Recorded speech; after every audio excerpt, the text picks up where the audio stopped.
Some people die from bullets, others from betrayal.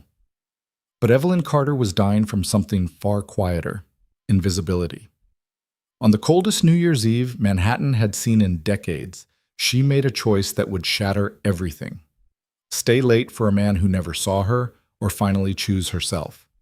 She chose wrong, and when the blizzard hit, when her body began to fail in the frozen streets, a monster in a $1,000 suit would tear apart the night searching for her. This is their story, a love born in ice and blood, where salvation came from the last man who should have cared. If you're watching from your city tonight, drop a comment below and hit that like button. I want to see how far Evelyn and Adrian's story travels across the world. The fluorescent lights of Voss Enterprises hummed with the kind of sterile persistence that made time feel infinite. Evelyn Carter's fingers moved across the keyboard in mechanical rhythm, her eyes burning from 12 straight hours of staring at spreadsheets that blurred together like watercolors in rain.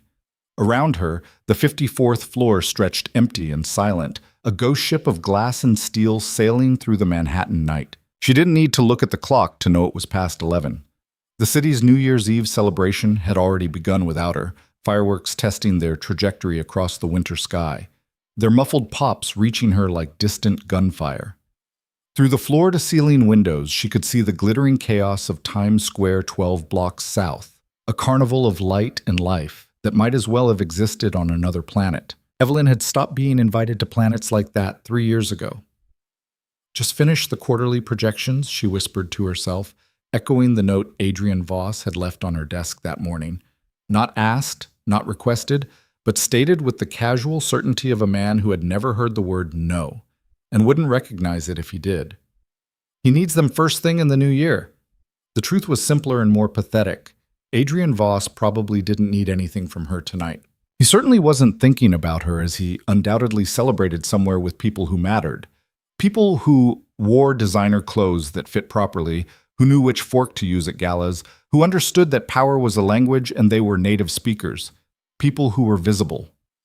Evelyn pressed her palms against her eyes until colors bloomed in the darkness. When had she become this?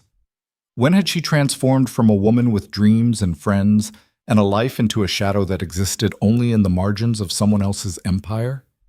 She knew the answer. She'd known it for 3 years, 2 months, and 16 days. The day Adrian Voss had looked at her for the first time. Not looked through her, or past her, or at the report she carried, but actually at her. Those steel gray eyes focusing with an intensity that had made her breath catch, made her feel like every cell in her body had suddenly woken from a long sleep and remembered what it meant to be alive. "You're Evelyn," he'd said, and the way her name sounded in that voice, a rough velvet over iron, had rewired something fundamental in her brain chemistry. "Yes, Mr. Voss." "Yeah, you've been with the company how long?" 6 months, sir." He'd studied her for 3 seconds that felt like 3 hours. "You notice things other people miss." It hadn't been a question, but she'd answered anyway. "I try to be thorough." Thorough. Something that might have been amusement flickered across his face. "My last assistant missed a decimal point that cost me $40 million. You caught 3 of them in your first week." He'd leaned back in his chair, a king on a throne made of other people's failures. "You're wasted in the general pool. Starting Monday, you work directly for me." That should have been her first warning. Adrian Voss didn't promote people out of kindness. He acquired assets, useful tools, things that served a purpose in the complex machine of his empire. She'd been too dazzled to care, too hungry for the validation of being seen by someone who mattered. Too desperate to prove she was more than the overlooked middle child from a family that had perfected the art of benign neglect, more than the girlfriend whose ex had left her for someone more exciting, more than the invisible girl who'd learned to make herself small because taking up space had always ended in disappointment. Adrian Voss had seen her, had chosen her, and she'd spent 3 years trying to be worthy of that choice, working longer hours, accepting impossible tasks, saying yes when sanity demanded no, slowly erasing every part of herself that existed outside his orbit until there was nothing left but this. A woman alone in an empty office on New Year's Eve, finishing work that probably wasn't even urgent because she had nowhere else to be. Evelyn saved the final spreadsheet and closed her laptop with a click that echoed through the silence. Her reflection stared back from the darkened window, a pale ghost in a wrinkled blouse, brown hair escaping from a bun that had given up hours ago, dark circles under eyes that had forgotten how to see anything but numbers and deadlines, and the impossible standard of perfection Adrian Voss demanded from everything in his world. Including you, a bitter voice whispered in her mind. Especially you. She gathered her things with the quiet efficiency of someone who'd learned not to make noise, not to draw attention, not to exist loudly enough to disturb the important people. Her coat was 3 years old, bought during a rare moment of optimism when she'd thought working for Adrian might lead somewhere beyond this hamster wheel of diminishing returns. Her boots had a worn spot on the heel. Her scarf was a birthday gift from her mother, who called twice a year and always forgot whether Evelyn was 29 or 31. The elevator descended in silence, numbers ticking backward like her life in reverse. 54, 43, 32, 21. Each floor a reminder of how high she'd climbed and how far she had to fall. The lobby was deserted except for Marcus, the night security guard, who looked up from his phone with genuine surprise. "Ms. Carter? You're still here?" "Just leaving," she said, managing a smile that felt like cracking plaster. "Happy New Year, Marcus." "You too."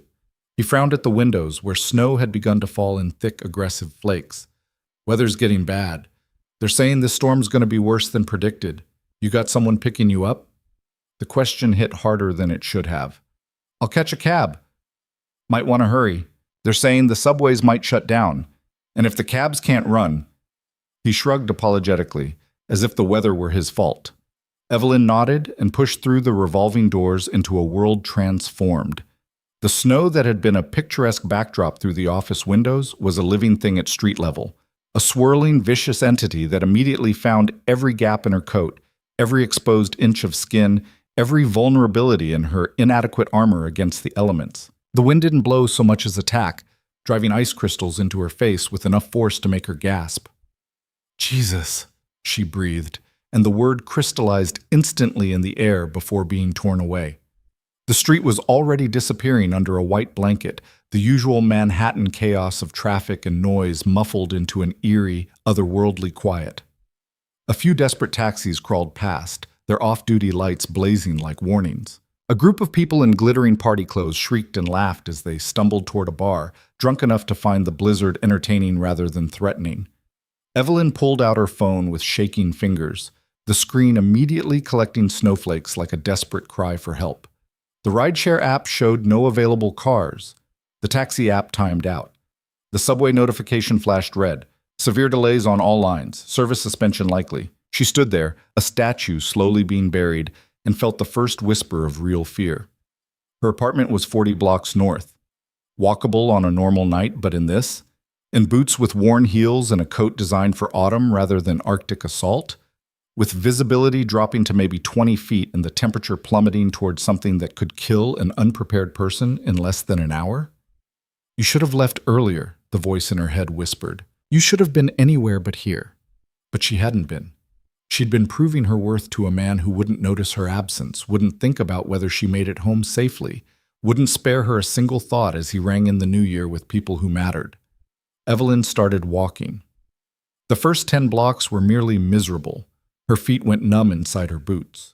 Her hands, even buried in her pockets, lost feeling in the fingertips. The snow found ways into her collar, down her back, soaking through her tights until her legs felt like marble columns. Cold, heavy, inflexible. But she kept moving because stopping meant giving up. And Evelyn Carter had spent her entire life refusing to give up, even when giving up would have been the merciful choice, even when perseverance was just another word for stubborn self-destruction. By block 15, the streets had emptied completely. The party people had found shelter. The taxis had vanished. Even the homeless population that usually occupied these corners had retreated to whatever havens they'd secured against the storm. She was alone in a city of 8 million people, invisible even to the night itself. Her phone died at block 23. The fear that had been a whisper became a scream.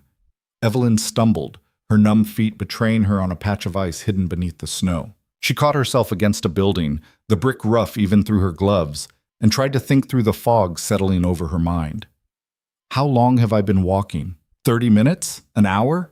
Time had become elastic, stretching and compressing until she couldn't trust her own perception. The cold was doing something to her thoughts, making them slow and thick, like trying to think through honey. This is bad.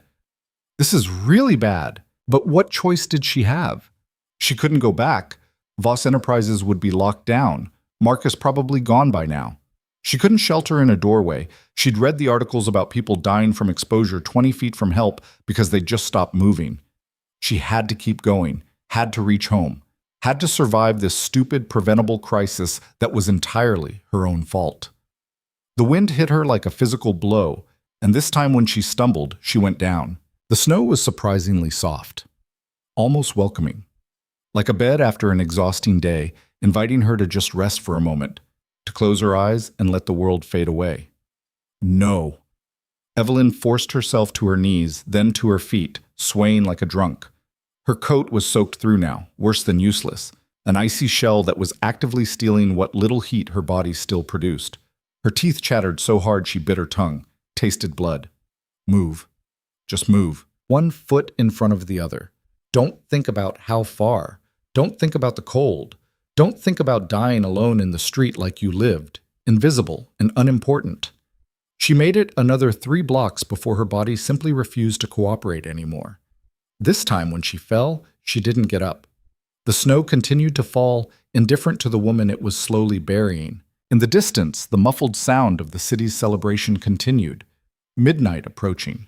A new year about to begin. Hope and champagne and kisses shared between people who mattered to each other. Evelyn's eyes drifted closed. She thought about her mother, who would take 3 days to notice the unreturned calls.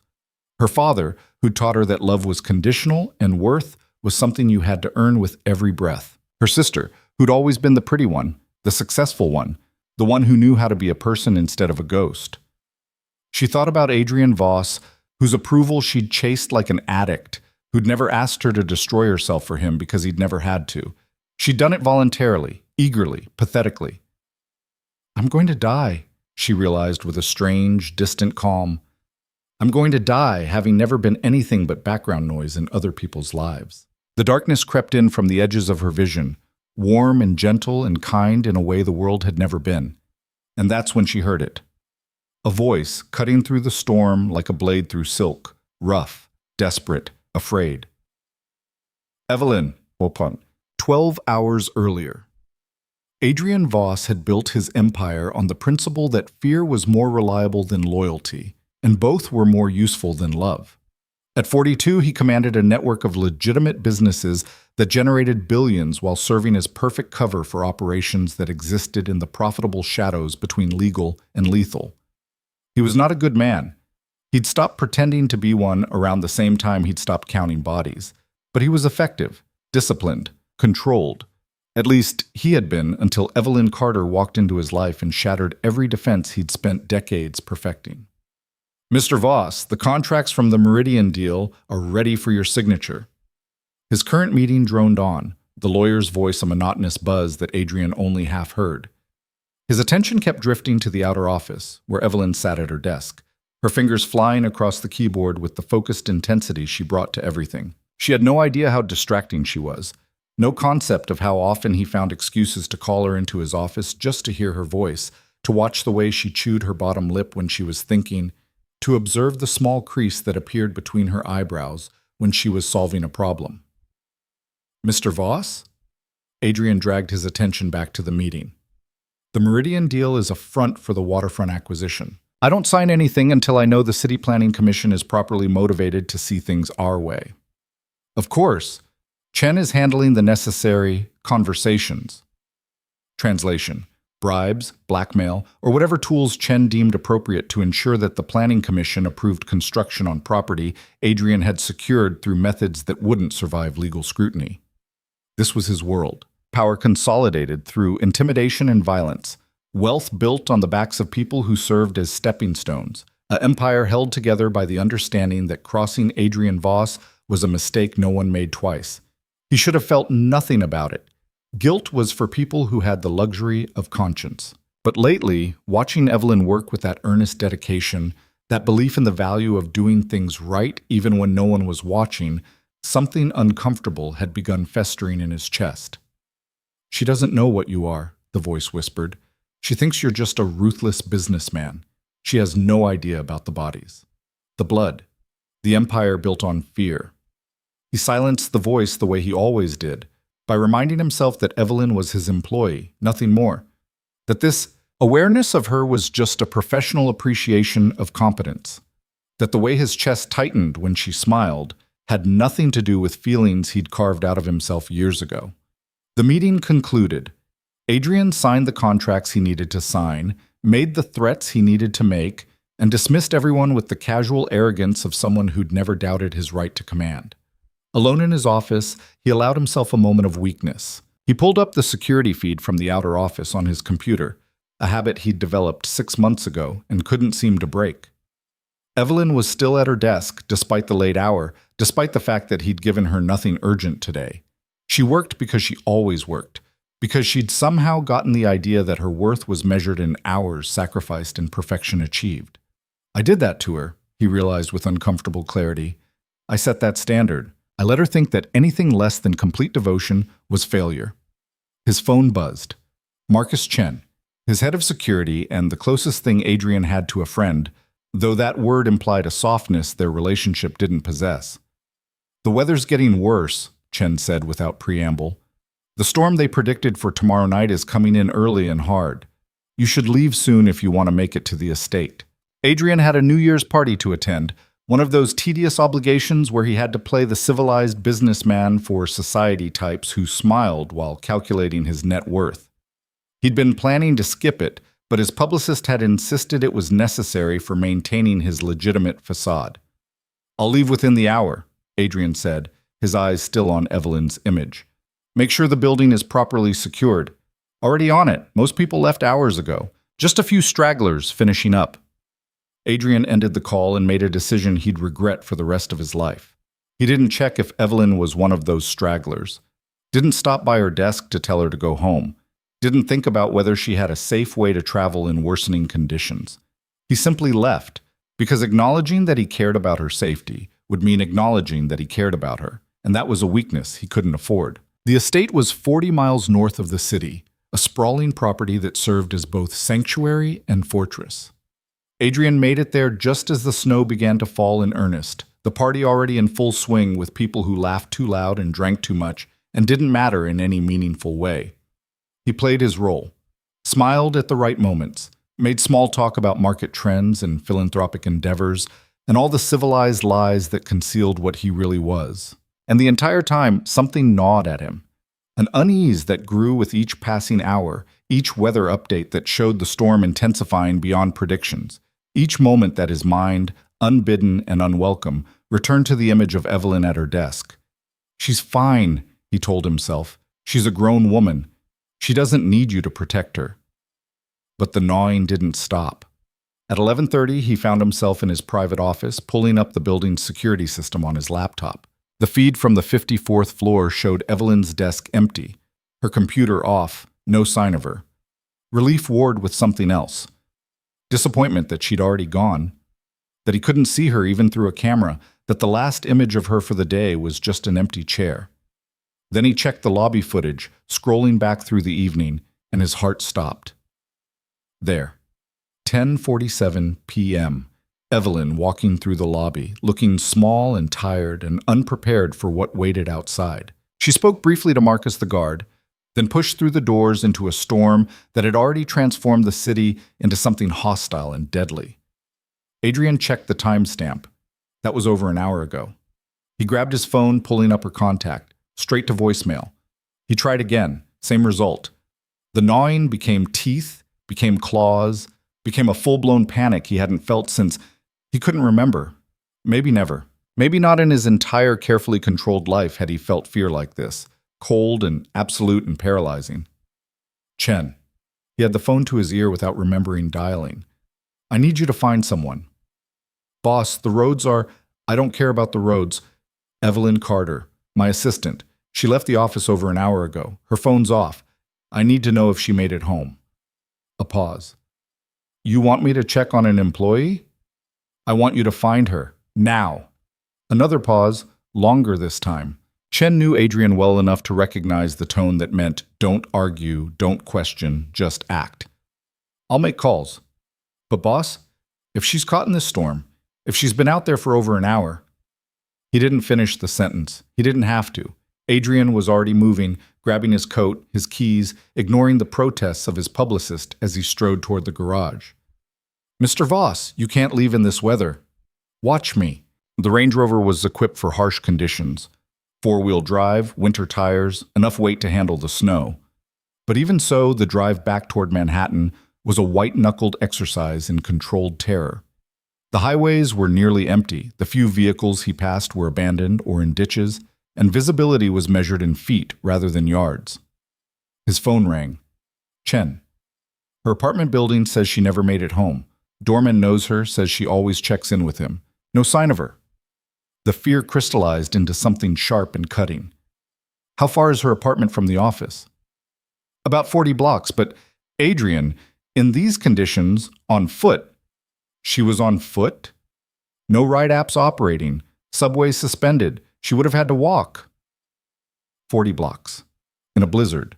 In inadequate clothing, because Evelyn never spent money on herself. Never prioritized her own comfort.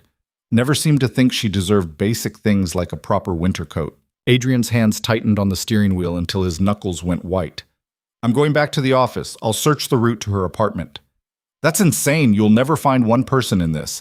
The city's shut down. Emergency services are suspended. You need to wait until... I'm not waiting. He ended the call and drove faster, the engine roaring defiance at the storm. Please, he thought, and didn't know who he was asking.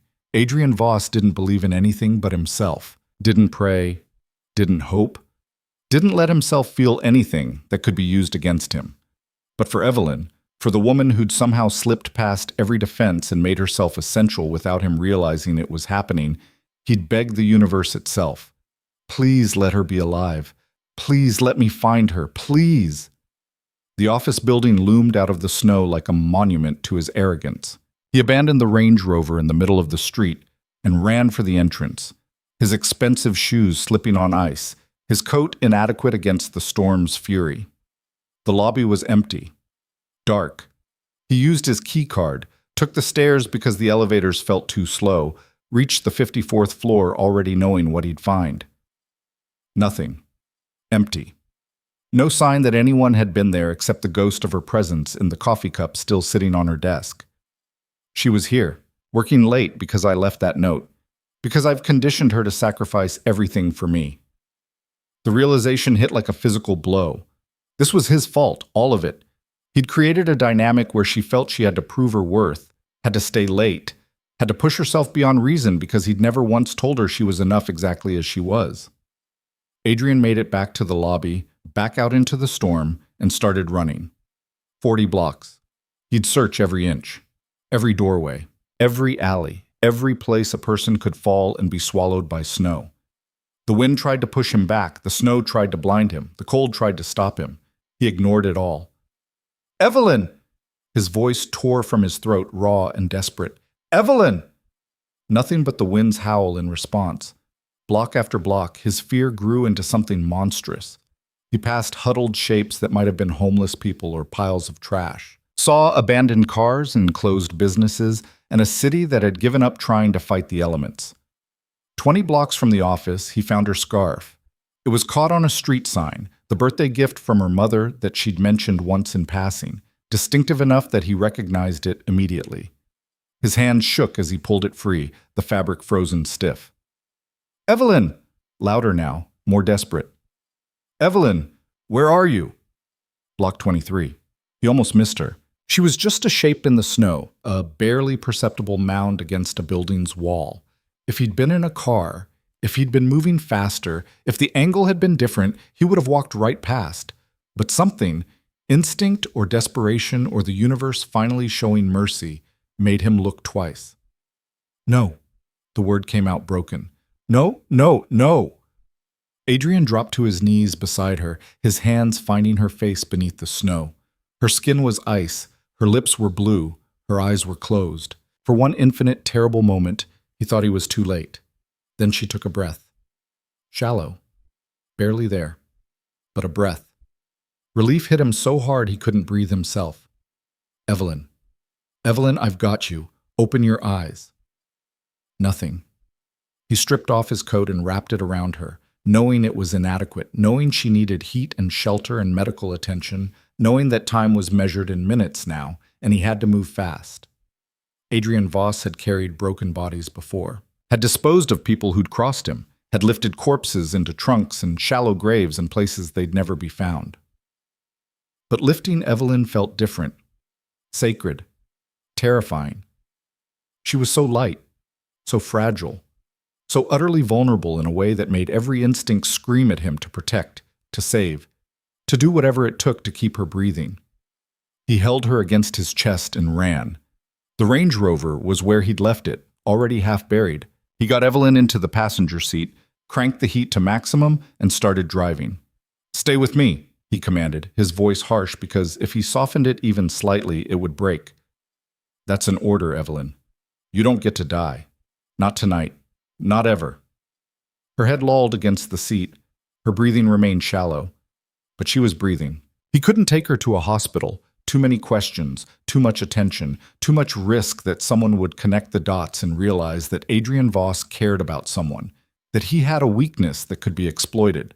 So he drove to the estate, calling ahead to have his private physician meet him there, and spent every second of that drive cataloging his failures.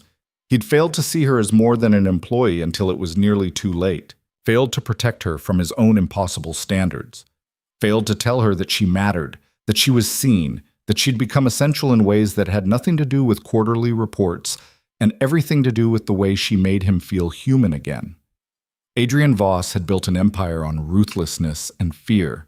But tonight, holding Evelyn Carter's unconscious form as he raced through a blizzard, he realized that empire meant nothing compared to the woman who'd somehow made him care about more than just power and control. Tonight, he'd failed the only test that actually mattered. And if she survived, if she opened her eyes again, if the universe granted him a mercy he didn't deserve, he swore he'd spend the rest of his life making sure she knew she was visible, that she was seen, that she was his. The estate's main house blazed with light when Adrian pulled up, tires skidding on the circular drive, now buried under 8 inches of fresh snow. He'd called ahead, terse, brutal commands that had sent staff scrambling, and the front doors flew open before he'd even killed the engine. Dr. Sarah Reeves stood waiting, her medical bag already in hand, her expression shifting from professional calm to shock when she saw what Adrian carried. "Guest room now," Adrian ordered, not breaking stride as he carried Evelyn up the steps. His arms burned with the effort of holding her, but he wouldn't have put her down for anything. Couldn't. As if letting go would sever the fragile thread keeping her tethered to life. "What happened?" Dr. Reeves followed him up the grand staircase, her footsteps quick and precise. "Hypothermia. She was outside for over an hour. Maybe longer. I don't know." The admission tasted like failure. "Fix her." "Mr. Voss, I said fix her." They reached the guest room, a space decorated with the impersonal elegance of a 5-star hotel, all neutral tones and expensive furniture that no one had ever actually lived among. Adrian laid Evelyn on the bed with a gentleness that would have surprised anyone who knew him, his hands shaking as he pulled back. Her face was still too pale, her lips still that terrible blue. But her chest rose and fell. That shallow, precious breath continued. "Doctor." Reeves was already working, her hands efficient as she checked Evelyn's pulse, her pupils, the temperature of her extremities. "I need you to step back." "No." "Mr. Voss, I can't treat her with you hovering. Either you trust me to do my job or you find someone else." It was the kind of defiance that usually earned immediate consequences. Adrian Voss didn't tolerate challenges to his authority, didn't accept anything less than instant obedience. But Sarah Reeves had been patching up his people for 15 years, had removed bullets without asking questions, had falsified death certificates, had proven her loyalty in ways that made her irreplaceable. More than that, she was looking at Evelyn with the focused intensity of someone who understood that this patient mattered in a way others didn't. Adrian took 3 steps back. It felt like 3 miles. "We need to get her core temperature up gradually, doctor," Reeves said, already removing Evelyn's soaked coat, her ruined boots. "Too fast and we risk cardiac arrest. Too slow and we risk organ damage. Help me get these wet clothes off. They worked in tense silence. Adrian's jaw clenched so tight he thought his teeth might crack. Evelyn's clothes were frozen to her skin in places, the fabric crackling as they peeled it away. Underneath, her body was a landscape of damage, skin mottled with cold, fingers and toes dangerously pale, muscles rigid with the cold's grip. Frostbite on her fingers and toes, Dr. Reeves assessed. Moderate to severe. We'll know the full extent once circulation returns. Get those heated blankets. Adrian grabbed the blankets a staff member had brought, helping to wrap Evelyn in layers of warmth. Her body was so cold it seemed to absorb the heat without effect, a black hole of ice that wouldn't yield. Dr. Reeves started an IV, the needle finding a vein with practiced ease. Warm saline. Her blood needs warming from the inside, and we need to monitor her heart rate closely. Hypothermia can cause arrhythmia. Will she survive? The question came out rough, stripped of his usual control. Dr. Reeves didn't look up from adjusting the IV drip. I don't know. The next few hours are critical. If her core temperature rises steadily and we don't see cardiac complications, her chances are good. But there's always risk with this level of exposure. It wasn't the guarantee Adrian wanted. Wasn't the certainty he demanded from every other aspect of his life. But it was honest, and right now, that was all he had. Everyone out, he said quietly. Except you, Doctor. The staff melted away like ghosts. The party downstairs had been canceled the moment he'd called from the road. Guests hastily ushered out into the storm, with apologies and generous compensation for their inconvenience. The estate was locked down now, every entrance secured, every employee aware that their employer's attention was focused entirely on the woman lying unconscious in the guest room. Adrian pulled a chair close to the bed and sat, his eyes never leaving Evelyn's face. Minutes crawled by like wounded animals. Doctor. Reeves worked with quiet efficiency, checking monitors, adjusting blankets, documenting vitals in a notebook with handwriting too precise to be natural. Talk to her, the doctor said after 20 minutes of silence. Adrian's eyes snapped to her. What? Talk to her. Some studies suggest that familiar voices can help stabilize patients in crisis. It can't hurt. She's unconscious. Unconscious doesn't mean unhearing, Doctor. Reeves gave him a look that said she knew exactly what she was asking. Besides, you need something to do besides sitting there radiating enough anxiety to power the eastern seaboard. Adrian wanted to argue, wanted to maintain the fiction that this was just concern for a valuable employee, nothing more. But the fiction had shattered the moment he'd found her in the snow, and there was no piecing it back together. He leaned forward, his elbows on his knees, and spoke to the unconscious woman who'd somehow become his entire world without him noticing. I should have checked on you, he said quietly. Should have made sure you left safely. Should have done 1,000 things differently. His hands clenched into fists. You stayed late because of that note I left. The quarterly projections. They weren't even urgent. I just wanted them done. And you always say yes. Always push yourself. Always try to be perfect. Evelyn's face remained still, unresponsive. I did that to you, Adrian continued, the words tasting like acid. Set that standard. Made you think you had to earn your place every single day. Made you invisible to yourself because I was too much of a coward to admit that I see you, that I've always seen you. Dr. Reeves glanced at him but said nothing, her attention seemingly focused on checking the monitors. 3 years, Adrian said. 3 years of watching you. Learning the way you take your coffee, the fact that you bite your lip when you're concentrating, that you apologize when other people bump into you, that you make yourself small because you think taking up space is a sin. His voice dropped lower, rough with emotion he'd spent decades suppressing. 3 years of wanting you and telling myself it was just professional admiration, that the way my chest tightened when you smiled meant nothing, that finding excuses to call you into my office was about efficiency, not about needing to hear your voice. He laughed bitterly. I built an empire on ruthlessness, and I couldn't even be honest with myself about one woman. The monitors beeped steadily. Dr. Reeves adjusted the IV drip. If you survive this, Adrian said, if you open your eyes again, I'm going to tell you the truth. All of it. What I am, what I've done, the empire I've built, and the bodies it's standing on. And then you'll run, because you should run. Because I'm the last man you should ever trust. His jaw tightened. But I'll tell you anyway, because you deserve to know who you're working for. Who's been watching you? Who would burn this entire city down to keep you safe? Silence answered him. The storm outside howled against the windows, but inside the room, there was only the quiet beep of monitors and the sound of shallow breathing. Dr. Reeves checked her watch. Core temperature is rising, slowly but steadily. That's good. Her heart rate is stable. She met Adrian's eyes. She's fighting. That's a good sign. Adrian nodded, not trusting himself to speak. The hours crawled forward. Midnight came and went without fanfare. The new year arriving in silence rather than celebration. Somewhere in the world, people kissed and made promises they wouldn't keep, made resolutions that would fade by February, toasted to new beginnings with the comfortable certainty that tomorrow would look much like yesterday. But in this room, everything had changed. At 1:30 in the morning, Evelyn's fingers twitched. Adrian was on his feet instantly, leaning over the bed. Evelyn?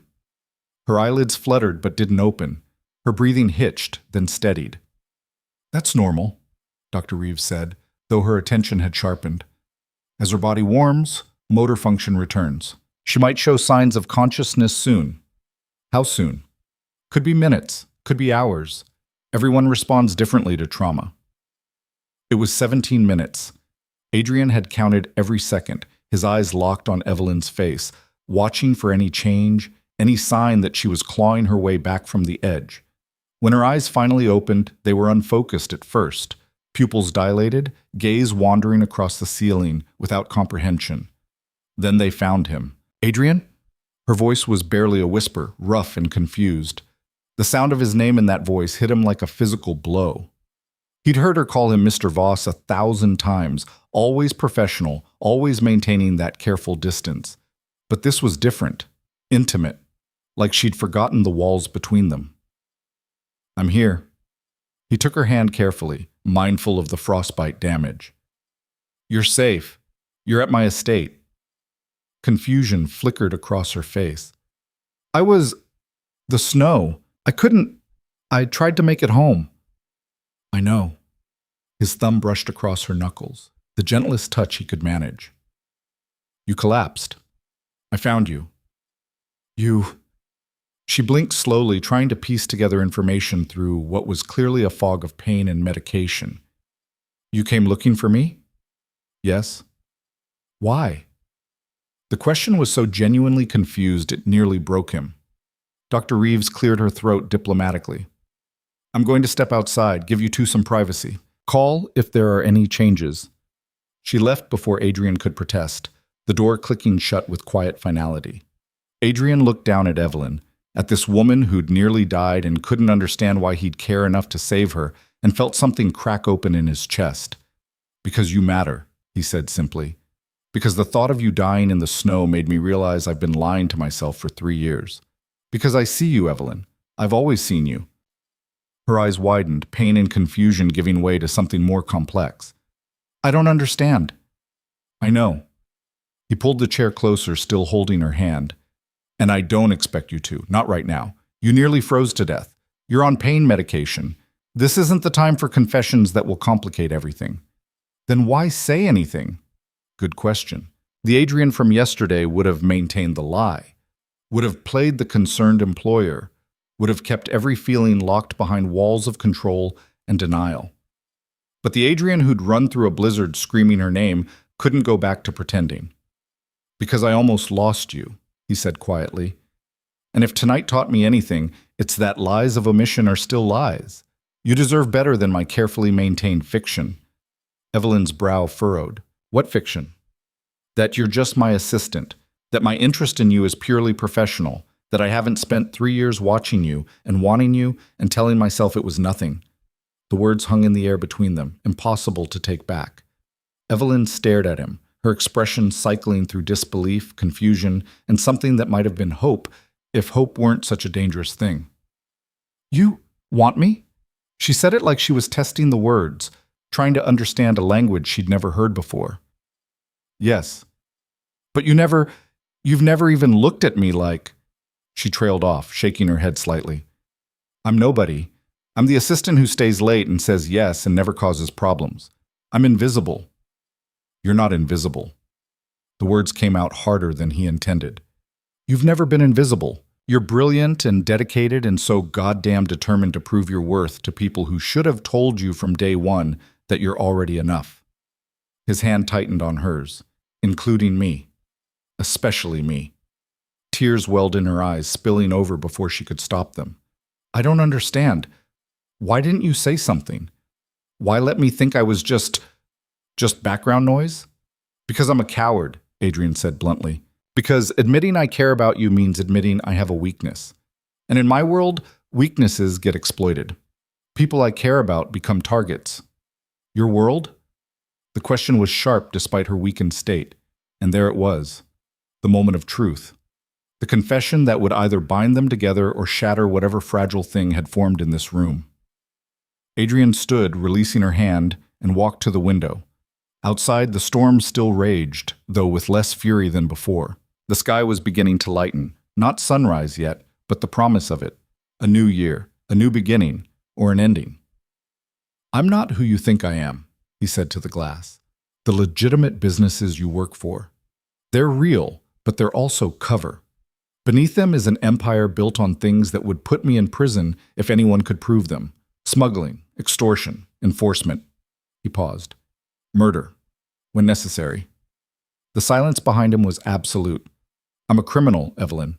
The kind of man your mother warned you about. The kind who ruins people, who get in his way.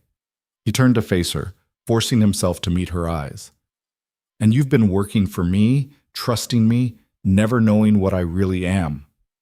Evelyn's face had gone pale again, but not from the cold this time. You're serious? Yes. Those business trips, the meetings with investors, the files you told me never to look at. She was piecing it together, her sharp mind working despite the trauma and medication. That's all criminal activity?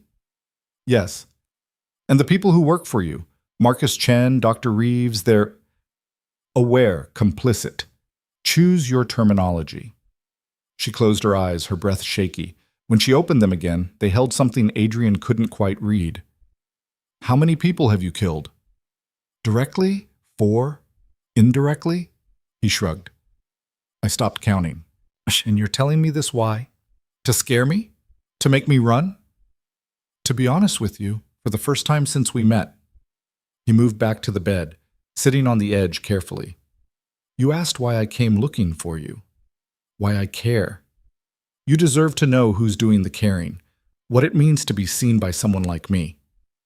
It means I'm in danger. It wasn't a question. Potentially. If my enemies knew you mattered, they'd use you against me. That's why I kept my distance. Why I let you think you were just an employee. His voice roughened. But tonight proved that distance was an illusion. I was willing to risk everything to find you.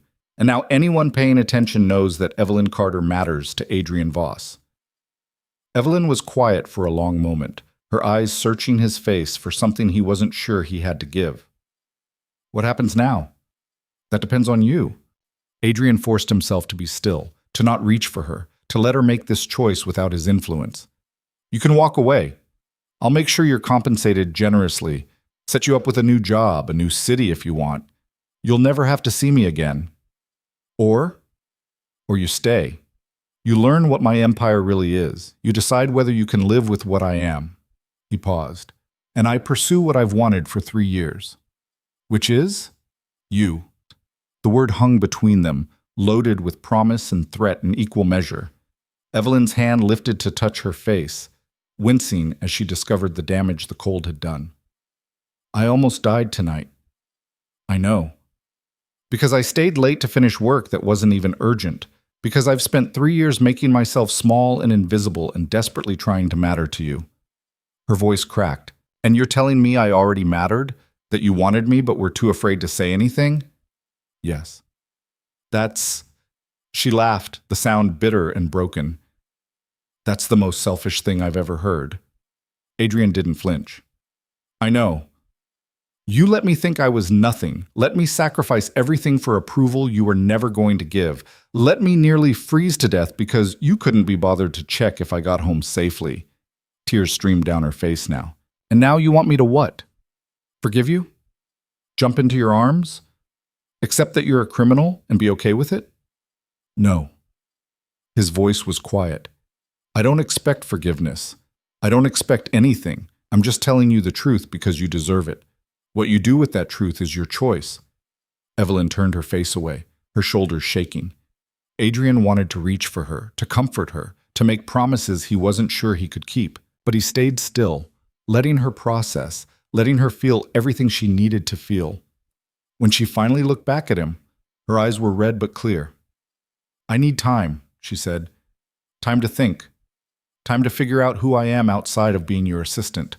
Time to decide if I can live with what you are. I'll give you all the time you need. And you'll tell me the truth? About everything? No more secrets? No more secrets, Adrian promised. Then I'll stay. She swallowed hard. At least for now. At least until I can think straight enough to make a real decision. It wasn't what he wanted. Complete acceptance. Instant forgiveness. The fairy tale ending where love conquered all. But it was honest. It was real. And it was more than he deserved. Okay, he said simply. Dr. Reeves returned a few minutes later, checking Evelyn's vitals with professional efficiency. Temperature is almost normal, heart rate stable. You're going to be fine, Ms. Carter, though you'll need to stay off your feet for a few days. The frostbite damage needs monitoring. How bad is it? Evelyn asked quietly. Moderate. You'll likely lose some tissue on a few fingers and toes, but I don't think we're looking at amputation. You'll have scarring, possible long-term sensitivity to cold. Dr. Reeves' expression softened slightly. You're very lucky. Another hour out there and we'd be having a very different conversation. Lucky. The word felt like a joke. Lucky would have been never being in that situation in the first place. Lucky would have been working for a man who valued her enough to make sure she got home safely. But looking at Adrian's face, raw with emotion he couldn't hide anymore, desperate in a way she'd never seen him, Evelyn wondered if maybe luck was more complicated than simple definitions allowed. I'm going to sleep now, she said, exhaustion pulling at her like a tide. Wake me if there are complications. I'll be right here, Adrian said. And he was. Through the morning hours as dawn finally broke and the storm began to ease, through the pain medication cycles and temperature checks, through the moments when Evelyn cried in her sleep and the moments when she woke, confused and afraid. He stayed. Because for the first time in his life, Adrian Voss had found something more important than his empire. He'd found someone worth protecting, worth changing for, worth risking everything to keep. And as the first light of the new year streamed through the windows, illuminating the woman who'd nearly died because of his negligence and was giving him a chance he absolutely didn't deserve, Adrian made a decision. His empire had been built on fear and violence and the bodies of people who'd gotten in his way, but it could be built into something else, something legitimate, something worthy of the woman lying in that bed. It would take time, years probably. There would be resistance and violence and consequences he couldn't anticipate. But for Evelyn Carter, for the chance to be someone she could actually love rather than fear, Adrian Voss would tear down everything he'd built and start over. He just had to convince her to stay long enough to see it. The morning sun through the windows felt like an accusation. Evelyn lay still, staring at the ornate ceiling of a room that probably cost more than her annual salary, and tried to reconcile the man she'd worked for with the man who'd confessed to murder while holding her hand. Adrian had finally left an hour ago at Dr. Reeves's insistence, his reluctance so palpable it had made the air thick. Now Evelyn was alone with her thoughts, and they were far worse company than a criminal who'd saved her life. Her fingers throbbed beneath the bandages. Her toes felt like they belonged to someone else. But the physical pain was nothing compared to the chaos rioting through her mind. 3 years. 3 years of devotion to a man who ran a criminal empire. 3 years of staying late, of perfectionism, of making herself invisible for someone who claimed he'd always seen her. The door opened quietly. Not Adrian. She could feel the difference in the air, the absence of that coiled intensity he carried like a second skin. A young woman entered carrying a breakfast tray, her movements efficient but not unkind. Mr. Voss thought you might be hungry, she said, setting the tray on the bedside table. I'm Maria. I oversee the household staff. If you need anything, there's a call button right here. Evelyn looked at the food: fresh fruit, perfectly cooked eggs, toast that probably came from bread baked that morning. The kind of breakfast she'd grab from a bodega and eat standing up at her desk while answering emails. Does everyone who works here know? The question came out before she could stop it. What he really does? Maria's expression didn't change, but something flickered in her eyes. Understanding, maybe. Or pity. We know what we need to know, and we're paid well to forget what we shouldn't remember. That's not an answer.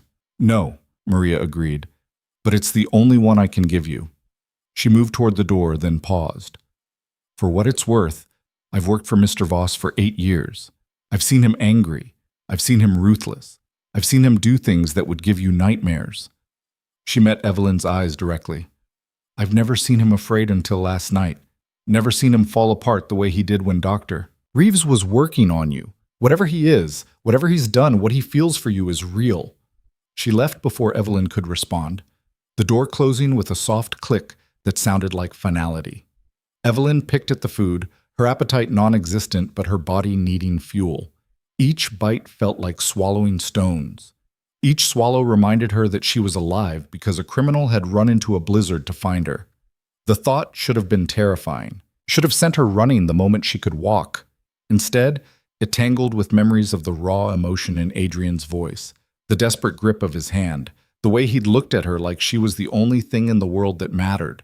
She'd spent 3 years hungry for exactly that look, for someone to see her, to value her, to make her feel like she mattered. And now that she had it, it came wrapped in blood and secrets, and a confession that should have destroyed any possibility of something real between them. The door opened again. This time it was Adrian, and the air pressure in the room changed instantly. He'd showered and changed. Dark slacks, a charcoal sweater that probably cost more than her rent. But the exhaustion was carved into his face, the shadows under his eyes speaking of a night spent watching over her instead of sleeping. You should eat more than that, he said, nodding at the barely touched tray. Not hungry. Your body needs. I know what my body needs. The sharpness in her voice surprised them both. Evelyn took a breath, forced herself to modulate. Sorry, I'm just processing. Adrian moved to the chair he'd occupied most of the night, sitting with that controlled grace that suggested violence held carefully in check. Take all the time you need. You keep saying that, time, like it's simple. Evelyn shifted against the pillows, wincing as her damaged extremities protested. How much time before your enemies figure out I matter? How much time before someone uses me against you? I've already taken precautions. Security on your apartment, background checks on anyone in your life. Chen is personally overseeing your protection detail. I don't want a protection detail. I want my normal life back. Your normal life nearly killed you last night. The words hit like a slap. Evelyn's eyes burned with tears she refused to shed. My normal life was fine until you made me think I had to be perfect, until you created an environment where I felt worthless unless I was sacrificing everything. Adrian's jaw tightened, but he didn't look away. You're right. I know I'm right. I just didn't expect you to admit it. I told you, no more lies. He leaned forward, elbows on knees, hands clasped. You want the truth? I saw your dedication and used it. Saw how hard you worked and pushed you harder. Saw you making yourself invisible and let you keep doing it because it was easier than admitting I wanted you. His voice dropped. I'm not a good man, Evelyn. I've never pretended to be. But what I did to you was worse than the crimes I commit for profit. Those I can justify. What I did to you, there's no justification. Evelyn stared at him, this man who commanded an empire through fear, who just stripped himself bare with an honesty that felt more dangerous than any weapon. Why tell me all of this? She asked quietly. Why not just let me think you're a ruthless businessman? Why confess to murder and crime and everything that could send you to prison? Because you deserve to choose with full knowledge. Not the fiction I've been selling, but the reality. Adrian's eyes held hers. And because if we're going to have any chance at something real, it has to be built on truth, even ugly truth. You think we have a chance? After everything you've told me? I think you're still here, still asking questions instead of demanding I take you home. He paused. That's more than I deserve. Evelyn looked down at her bandaged hands, at the visible evidence of how close she'd come to death. I don't know what I want. Don't know if I can live with what you are. Don't even know if what I feel is real or just trauma bonding or some psychological mess I'll need years of therapy to untangle. That's fair. But I'm not running. Not yet. She met his eyes. I want to understand. Want to see your world without the filters. Want to know what loving you would actually mean. Something fierce and possessive flared in Adrian's expression before he locked it down.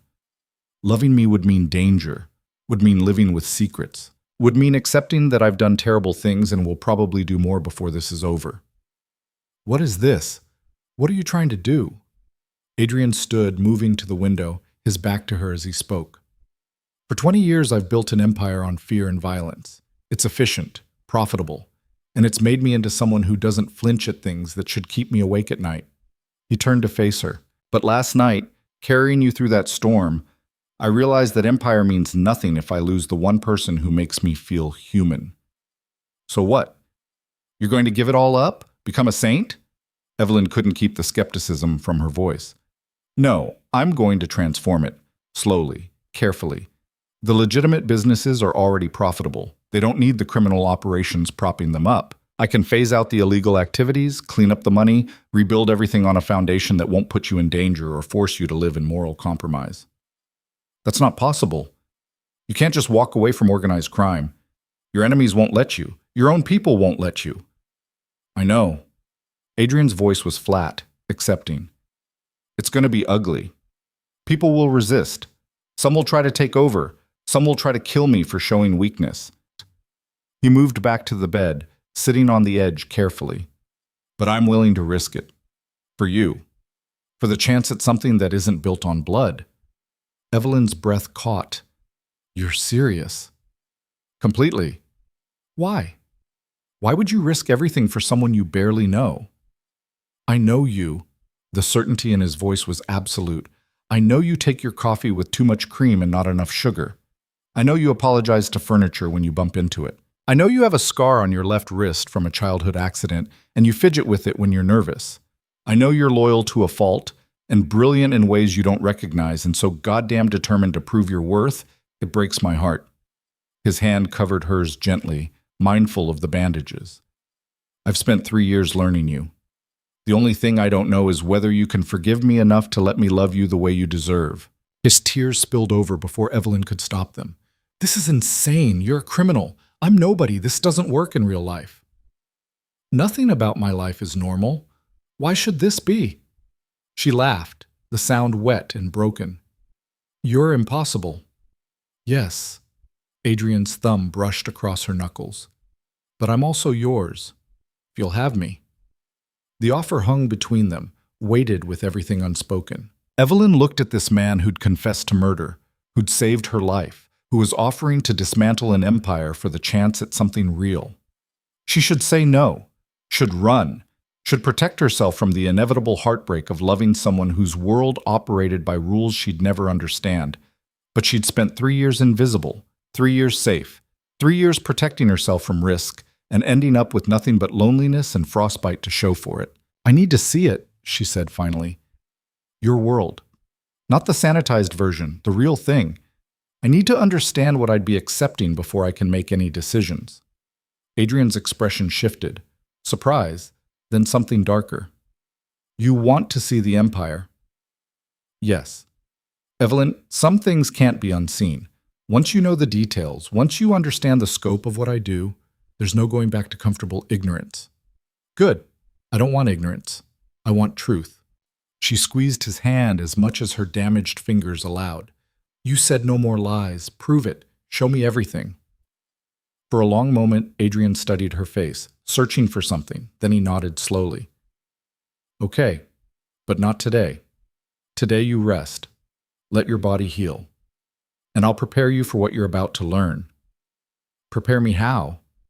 By telling you a story. Adrian settled back in the chair, his eyes distant. About a boy who grew up with nothing, whose father drank away every paycheck and whose mother disappeared when he was 12, who learned early that the world was divided into predators and prey, and the only way to survive was to become something neither. Evelyn listened as Adrian began to speak, his voice steady but stripped of its usual authority. He talked about a childhood marked by violence, about learning to fight in the streets of Brooklyn, about the first time he'd stolen food and the first time he'd hurt someone who'd hurt him first. "I was 16 when Victor Marino found me," Adrian said. "I just put 3 grown men in the hospital for trying to rob the convenience store where I worked under the table.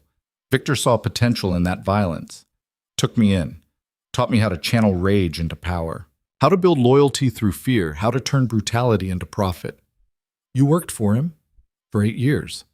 I learned the business from the ground up, collection, enforcement, eventually strategy. Victor was old school, territorial, short-sighted, too willing to let personal grudges interfere with profit." Adrian's expression hardened. "When he ordered a hit on a rival's daughter to make a point, I realized I didn't want to work for someone whose cruelty served no purpose but ego. What did you do?" "I took over, quietly, methodically, built alliances with his lieutenants who were tired of his volatility, presented them with a choice: follow me and prosper, or stay loyal to a dying regime." He paused. "Victor died in his sleep. Heart attack. Very convenient timing." Evelyn's stomach churned.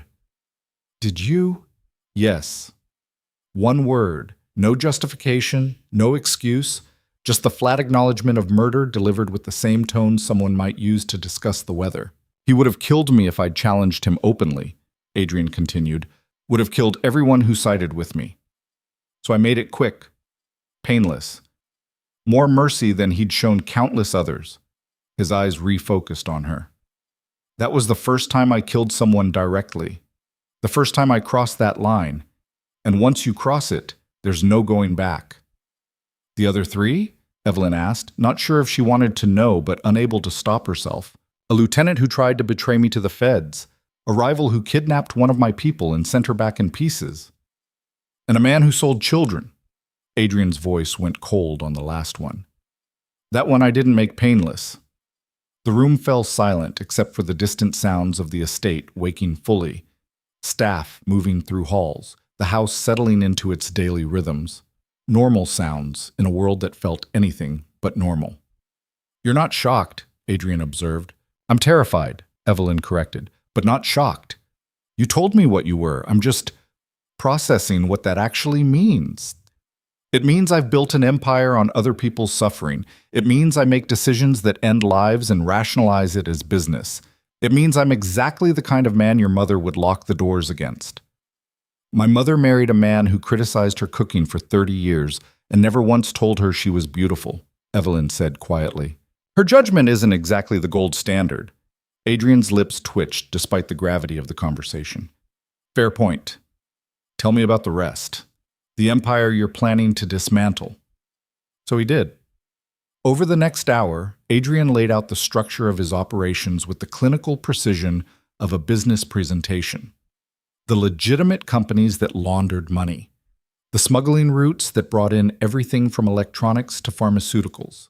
The protection rackets. The loan sharking. The network of paid officials who looked the other way. He didn't dress it up, didn't minimize.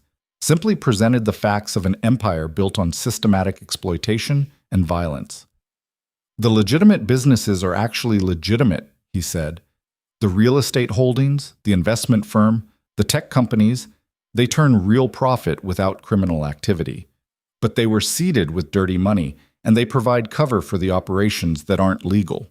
And you think you can just shut down the illegal parts? Not quickly, not cleanly, but yes." Adrian leaned forward. "The trick is doing it without creating a power vacuum that gets filled by someone worse. I need to phase out operations while ensuring the people who depend on them have alternatives. Need to satisfy debts and obligations without admitting weakness. Need to convince very dangerous people that evolution serves their interests better than resistance." "That sounds impossible." "It's difficult, not impossible. I've already started laying groundwork, shifting investments, changing management structures, building legitimate alternatives." He met her eyes. "I didn't decide this last night, Evelyn. I've been thinking about it for months. You nearly dying just clarified my priorities." Evelyn absorbed this, trying to reconcile the criminal with the strategist, the murderer with the man who was willing to rebuild his entire life. "Why tell me all of this? Why not just show me the cleaned-up version later?" "Because you asked for truth. And because if we're going to do this, if you're going to stay, if we're going to try to build something real, you need to understand what you're walking into. Adrian's hand found hers again. I'm offering you a choice, Evelyn. Stay and be part of this transformation, knowing it might take years and will definitely be dangerous. Or walk away now before you're in too deep, and I'll make sure you're protected and provided for. You keep giving me outs, she said. Why?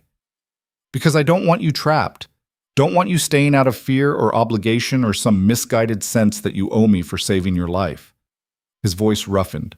I want you to choose me knowing exactly what that choice means. Want you to stay because you want to, not because you feel you have to. Evelyn looked at their joined hands. His large and unmarked, hers small and bandaged, both holding on despite every rational reason to let go. I don't trust you, she said finally. Not completely. Not yet. That's fair.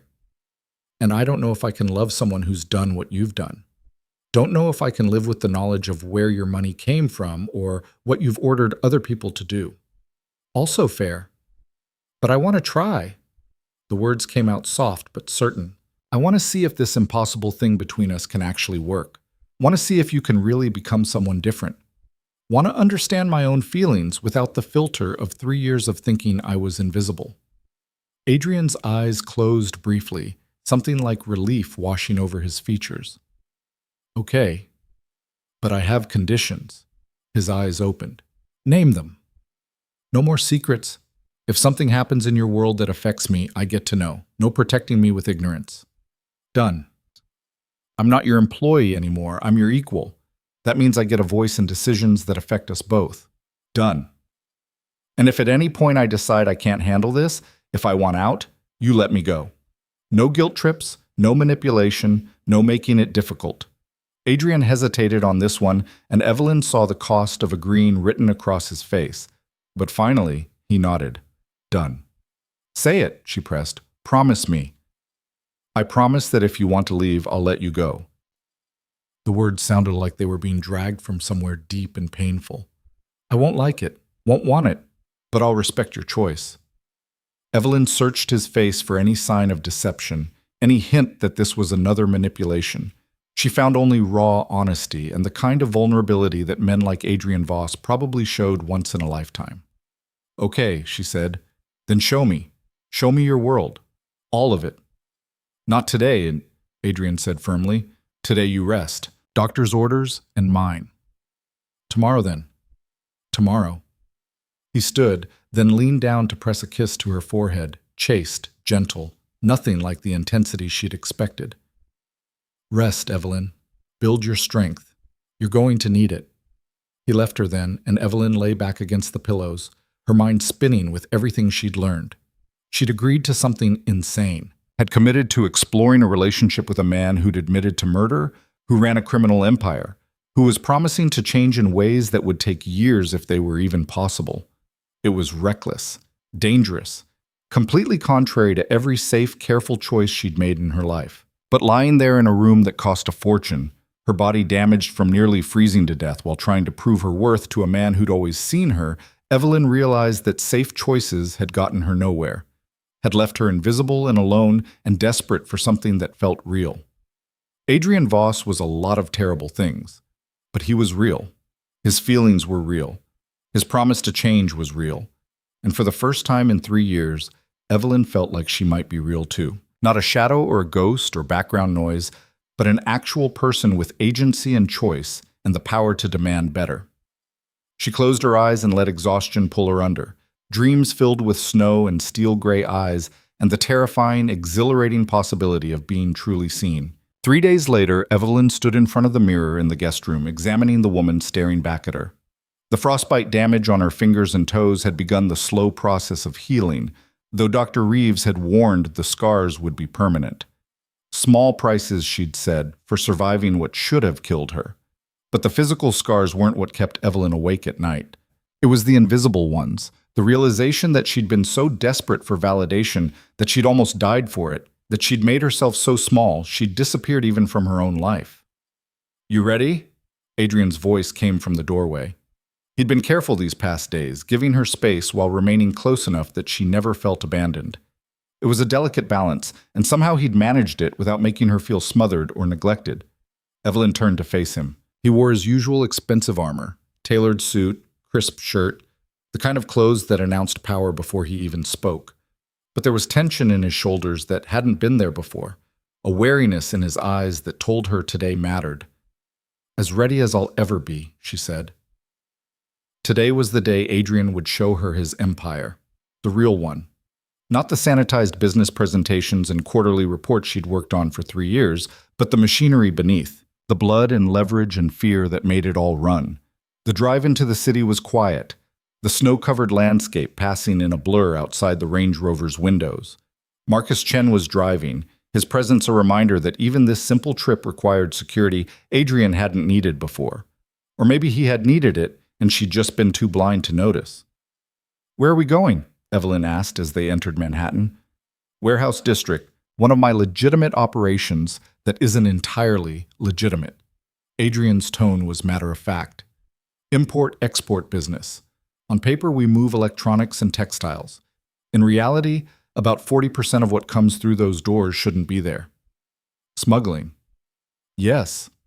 Chen glanced at them in the rearview mirror, but said nothing.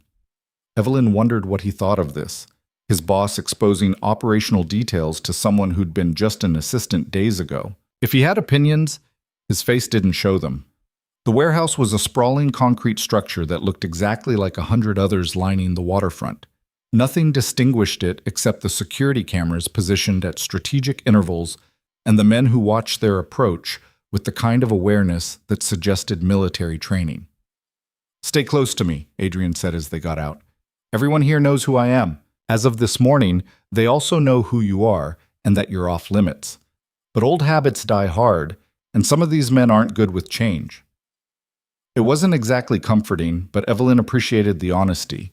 She followed Adrian through the main entrance, Chen a silent shadow at their backs. The inside was organized chaos, shipping containers being unloaded, workers moving with efficient purpose, the smell of diesel and cardboard thick in the air. Everything looked normal until you noticed the separate area cordoned off with chain-link fencing, the additional security, the way certain containers were marked with symbols that meant nothing to casual observers. A man approached, late 40s, with the kind of build that suggested he'd been dangerous once and hadn't forgotten how. "Mr. Voss, didn't expect you today." "Dmitri." Adrian's tone was cordial but carried unmistakable authority. "This is Evelyn Carter. She's with me." Dmitri's eyes flicked to Evelyn, assessment happening in microseconds. "Ma'am?" Then back to Adrian. "We have a situation. Third container from the Jakarta shipment. Customs flagged it for secondary inspection." "How bad?"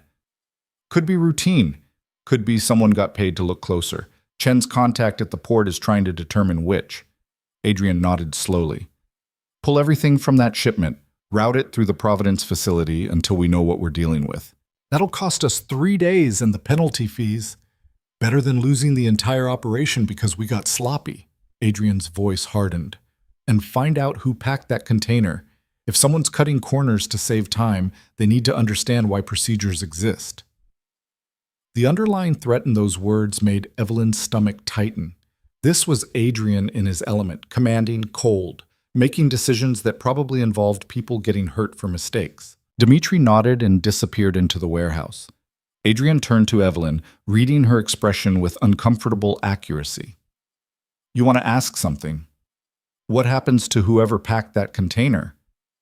"Depends on whether it was incompetence or sabotage. Incompetence means retraining and docked pay. Sabotage means they disappear from my organization." He paused. "Just from the organization. I don't kill people for business mistakes." "Just for betrayal?" "Yes." The casual admission should have sent her running. Instead, Evelyn found herself asking, "Can I see it? The shipment that's being moved?" Adrian studied her for a long moment, then gestured for her to follow. They walked deeper into the warehouse, past workers who stepped aside with a deference that bordered on fear, until they reached the cordoned area. Inside were containers marked with those strange symbols, each one representing something illegal crossing international borders. Adrian spoke briefly to the supervisor, then opened one of the containers. Electronics. Expensive ones, still in their packaging, brands Evelyn recognized from high-end stores. Nothing obviously illegal about them until Adrian pointed to the serial numbers. Stolen, he said. Taken from a warehouse in Singapore, serial numbers filed off and replaced, shipped here and sold at 60% of retail value. The buyers know they're hot, but they don't care because the profit margins are too good. You're stealing from corporations? I'm facilitating the redistribution of goods that were insured anyway.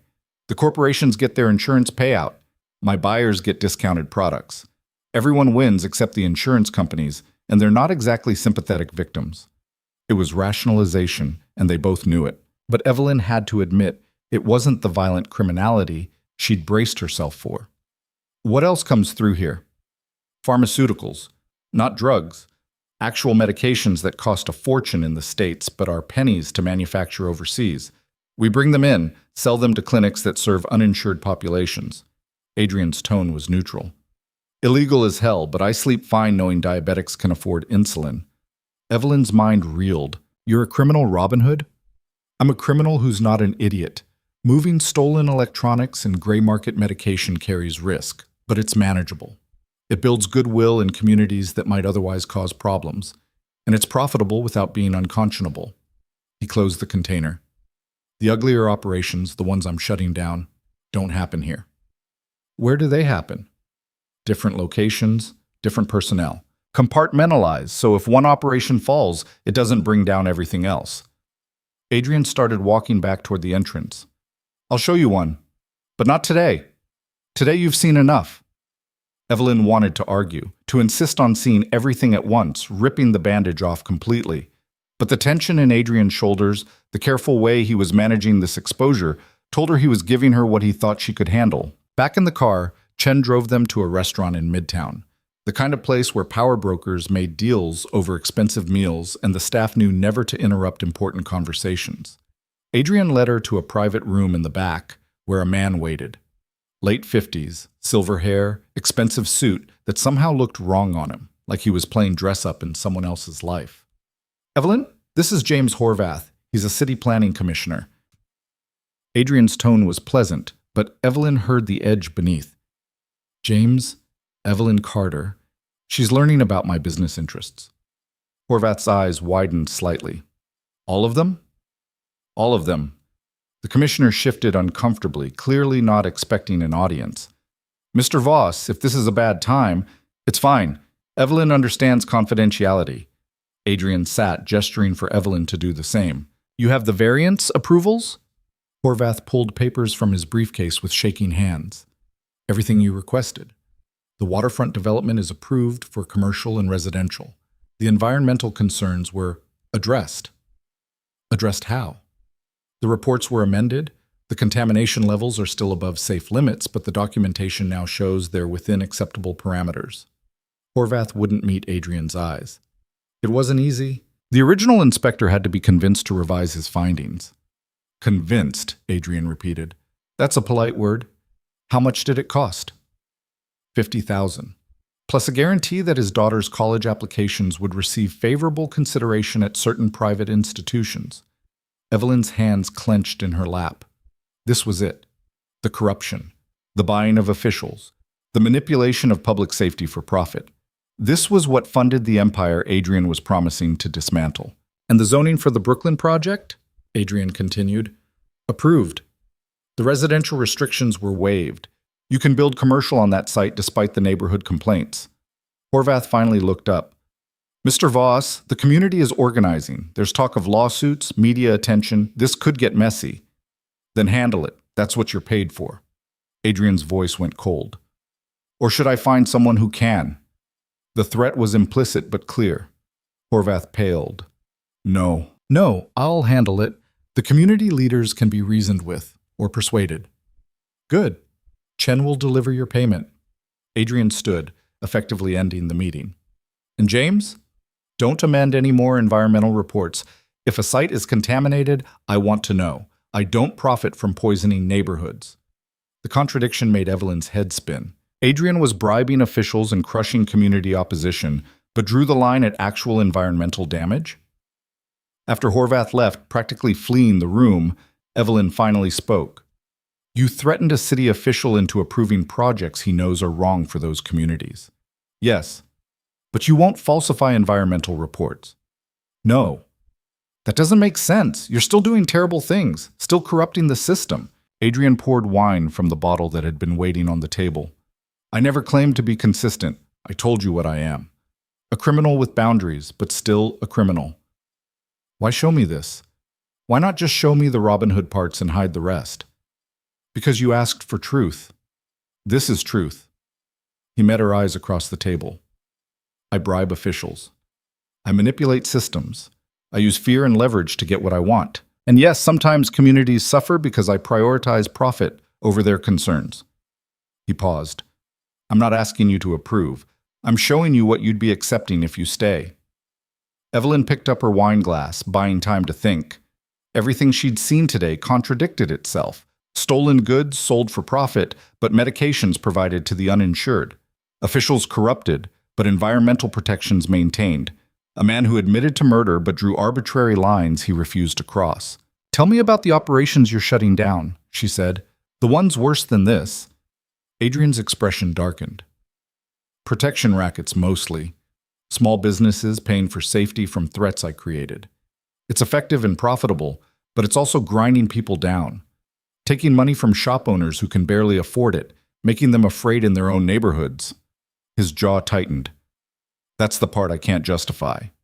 Can't rationalize as redistribution or gray market services. It's just exploitation. And you're stopping it? I've already started. Territories are being transferred to legitimate security services, still my companies, but operating legally. The shop owners pay for actual protection now, with contracts and accountability. It costs me short-term revenue, but it's sustainable long-term. Your people can't be happy about that. They're not. I've had 2 lieutenants quit, and 1 tried to take his territory independent. Chen handled it. Adrian's tone suggested that handled meant something terminal. Change creates resistance, especially when that change threatens profit. Someone tried to break away and you killed them. Chen killed them after they murdered one of my people who'd been transitioning their accounts to legitimate businesses. Adrian's voice was flat. I told you this wouldn't be clean.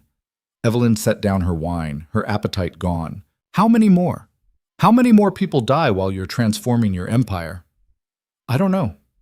The honesty was brutal. I'm trying to minimize casualties, trying to make the transition smooth enough that most people see evolution rather than weakness. But some won't accept it. Some will see opportunity in the chaos. And some will have to be removed for the safety of everyone else. And you're okay with that. I'm not okay with anything. I just recognize necessity. Adrian leaned back, studying her. You want me to be someone I'm not. Want me to have sudden morality that makes this all easier to accept. But I can't give you that. I can only give you the truth that I'm trying to be better than I was. Trying to build something that doesn't require constant violence to maintain. Trying to become someone worthy of you. The last sentence hit her harder than all the confessions of bribery and corruption combined. Why does it matter? Evelyn asked quietly. Why do I matter enough to change everything? Adrian was quiet for a long moment. When he spoke, his voice carried a vulnerability she'd never heard from him before.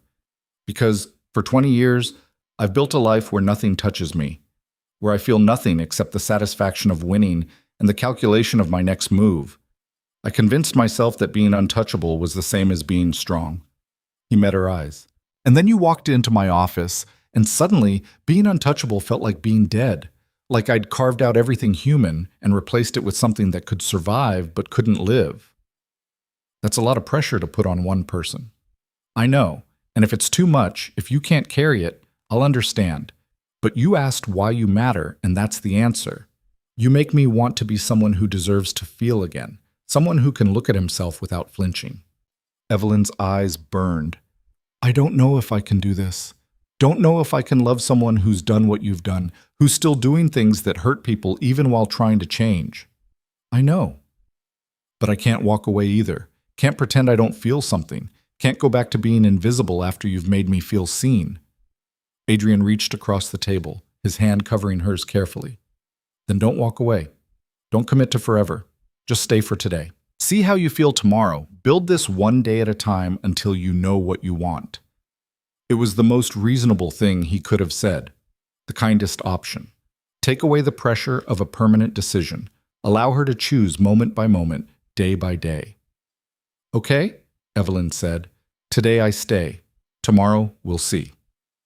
They finished lunch in relative silence, the weight of everything unspoken pressing down like atmospheric pressure before a storm. Outside, the city continued its chaotic dance. Millions of people living normal lives, untouched by the criminal empire operating in their midst. The next stop was an office building in the financial district. Legitimate on its face, investment firm, wealth management, all the respectable trappings of old money and careful planning. But Adrian led her past the public floors to a private elevator that required a key card and a retinal scan.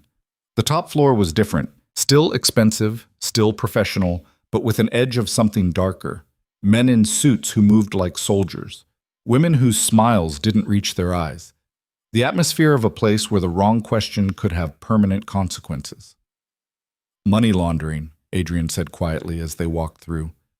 Every dollar that comes from illegal operations flows through here, gets cleaned, invested in legitimate businesses, emerges as taxable income. It's the heart of the whole operation. Without this, everything else collapses. And you're shutting this down too? Transforming it. The illegal money flow is already decreasing as I phase out operations. Eventually, this will be a normal investment firm managing normal wealth. But the transition takes time because the money's already in the system. Can't just stop without triggering investigations. They entered a conference room where a woman waited. 30s, sharp suit, sharper eyes. She stood when they entered, her expression carefully neutral. Mr. Voss, I wasn't expecting you today. I know, Evelyn, this is Karen Zhao. She manages the financial operations. Adrian gestured for them both to sit. Karen, I need you to walk Evelyn through how we've been restructuring the asset portfolio. No jargon, no sanitization, just facts. Karen's eyes flicked to Evelyn, assessment and curiosity warring in her expression. Everything? Everything. What followed was 90 minutes of the most complicated criminal finance Evelyn had ever encountered. Shell corporations, offshore accounts, investment structures designed to obscure ownership and origin. It was brilliant and terrifying in equal measure, a maze so complex that even with Karen explaining it, Evelyn could barely follow the threads. Currently, about 60% of assets under management are from legitimate sources, Karen concluded. The remaining 40% is dirty money in various stages of cleaning. At our current rate of transition, we'll be completely legitimate in approximately 4 years. 4 years, Evelyn repeated. 4 years of operating this system. 4 years of money laundering. 4 years of unwinding a system that took 20 years to build, Adrian corrected. We can't just flip a switch. Every account we close triggers scrutiny.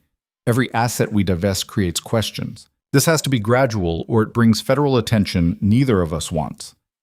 Federal attention you deserve. Yes. No argument, no justification, just acknowledgement. Karen looked between them, clearly confused by the dynamic. Adrian dismissed her with thanks, and they were alone in the conference room. Evelyn moved to the windows, looking out over Manhattan. Somewhere down there were millions of people living honest lives, working legitimate jobs, building futures on foundations that wouldn't crumble if the wrong prosecutor started asking questions. I can't do this, she said quietly. Adrian went very still behind her. Okay. Not the leaving part. I mean, I can't watch you operate the system for 4 more years. Can't know that money's being laundered and officials are being bribed and people are being threatened and just accept it as the price of transformation. What do you want me to do? His voice was carefully controlled. I want you to find a way to do it faster. Want you to prioritize differently. Want you to show me that changing for me actually means changing, not just moving the timeline from never to eventually. She turned to face him. You said you'd do anything. Prove it. Accelerate this transition. Accept the scrutiny if it comes. Take the risk of federal attention. Show me that I matter more than protecting your empire. Adrian stared at her, something shifting in his expression. You understand what you're asking? If we speed this up, people will notice. Competitors will see opportunity. Law enforcement will ask questions. It could destroy everything. Then maybe everything needs to be destroyed. Evelyn's voice steadied. Maybe you can't transform something this corrupt. Maybe you need to burn it down and build something completely new. And if that burning takes me down with it, if I end up in prison or dead because I moved too fast, then at least you'd go down as someone who tried, someone who chose being better over being safe. She stepped closer. I'm not asking you to be stupid. I'm asking you to prove that this transformation is real, that I'm not just a reason to justify a slightly slower path to the same destination. For a long moment, Adrian said nothing. His expression cycled through emotions too quick to name: fear, anger, something that might have been hope. Then he pulled out his phone and called Chen. Accelerate the timeline, he said without preamble. The full transition. I want every illegal operation shut down or legitimized within 18 months. Chen's response was audible even without speakerphone. Sharp, disbelieving, warning. I know the risks, Adrian continued. I know what it could cost. Do it anyway. Start with the protection rackets. Phase them out completely by the end of the quarter. The smuggling operations next. Move everything to legitimate import channels or shut them down. I want a new plan on my desk by Monday. More protests from Chen, more logical arguments against moving this fast. Marcus. Adrian's voice cut through the objections. I'm not asking. This is happening. Either you're with me or you're not. Decide now. A pause. Then Chen's voice, quieter. I'm with you. Always have been. But boss, this is going to get ugly. I know. That's why I need you. Adrian ended the call and looked at Evelyn. 18 months. Everything legitimate or gone. It won't be clean and it won't be safe. But it'll be done. Evelyn's breath caught. She'd expected argument. Expected him to find reasons why her demand was unreasonable. Expected anything except immediate compliance that put his entire empire at risk. Why? She asked. Why agree so fast? Adrian closed the distance between them, his hands coming up to frame her face with a gentleness that contradicted everything she'd learned about him today. Because you're right, he said quietly. Because 4 years of slow change is just 4 years of continued crime dressed up in prettier clothes. Because if I'm going to transform, it needs to be real transformation, not comfortable evolution. His thumb brushed her cheek. And because you matter more than the empire, more than my safety, more than anything. Evelyn felt tears spill over, her careful control finally breaking. This is insane. You're risking everything. Yes. People are going to try to kill you. Probably. The feds might come after you anyway. Possibly. And you're okay with all of that? Adrian's smile was sad and honest and more vulnerable than anything she'd seen from him. I'm terrified, but I'm more terrified of losing you, of looking back in 20 years and realizing I had a chance at something real and chose safety instead. Evelyn kissed him. It wasn't planned, wasn't calculated, just a sudden overwhelming need to close the distance between them, to feel something real after a day of wading through corruption and violence and moral compromise. Adrian responded immediately, his arms coming around her, pulling her close with a desperation that matched her own. The kiss was nothing like the gentle forehead press he'd given her before. This was raw and hungry and edged with the knowledge that they were choosing each other despite every rational reason not to. When they finally broke apart, both breathing hard, Evelyn rested her forehead against his chest and laughed, the sound brittle and overwhelmed. We're going to destroy each other, she said. Probably, Adrian agreed, or save each other. Hard to tell which. Is there a difference? With us? I don't think so. They stood there in the conference room of a building dedicated to financial crime, holding each other while the city spread out beneath them, and Evelyn realized she'd made her choice. Not forever, not with certainty, but for today, for tomorrow, for however long this impossible thing lasted. She was staying. She was seeing Adrian Voss, all of him, the criminal and the man trying to be better. She was accepting the danger and the moral complexity and the terrifying possibility that love didn't have to be simple to be real. Take me home, she said quietly. I've seen enough for today. Adrian nodded, his arms tightening briefly before releasing her. The estate or your apartment? Evelyn considered. Her apartment was safety, familiar ground, the life she'd built before everything changed.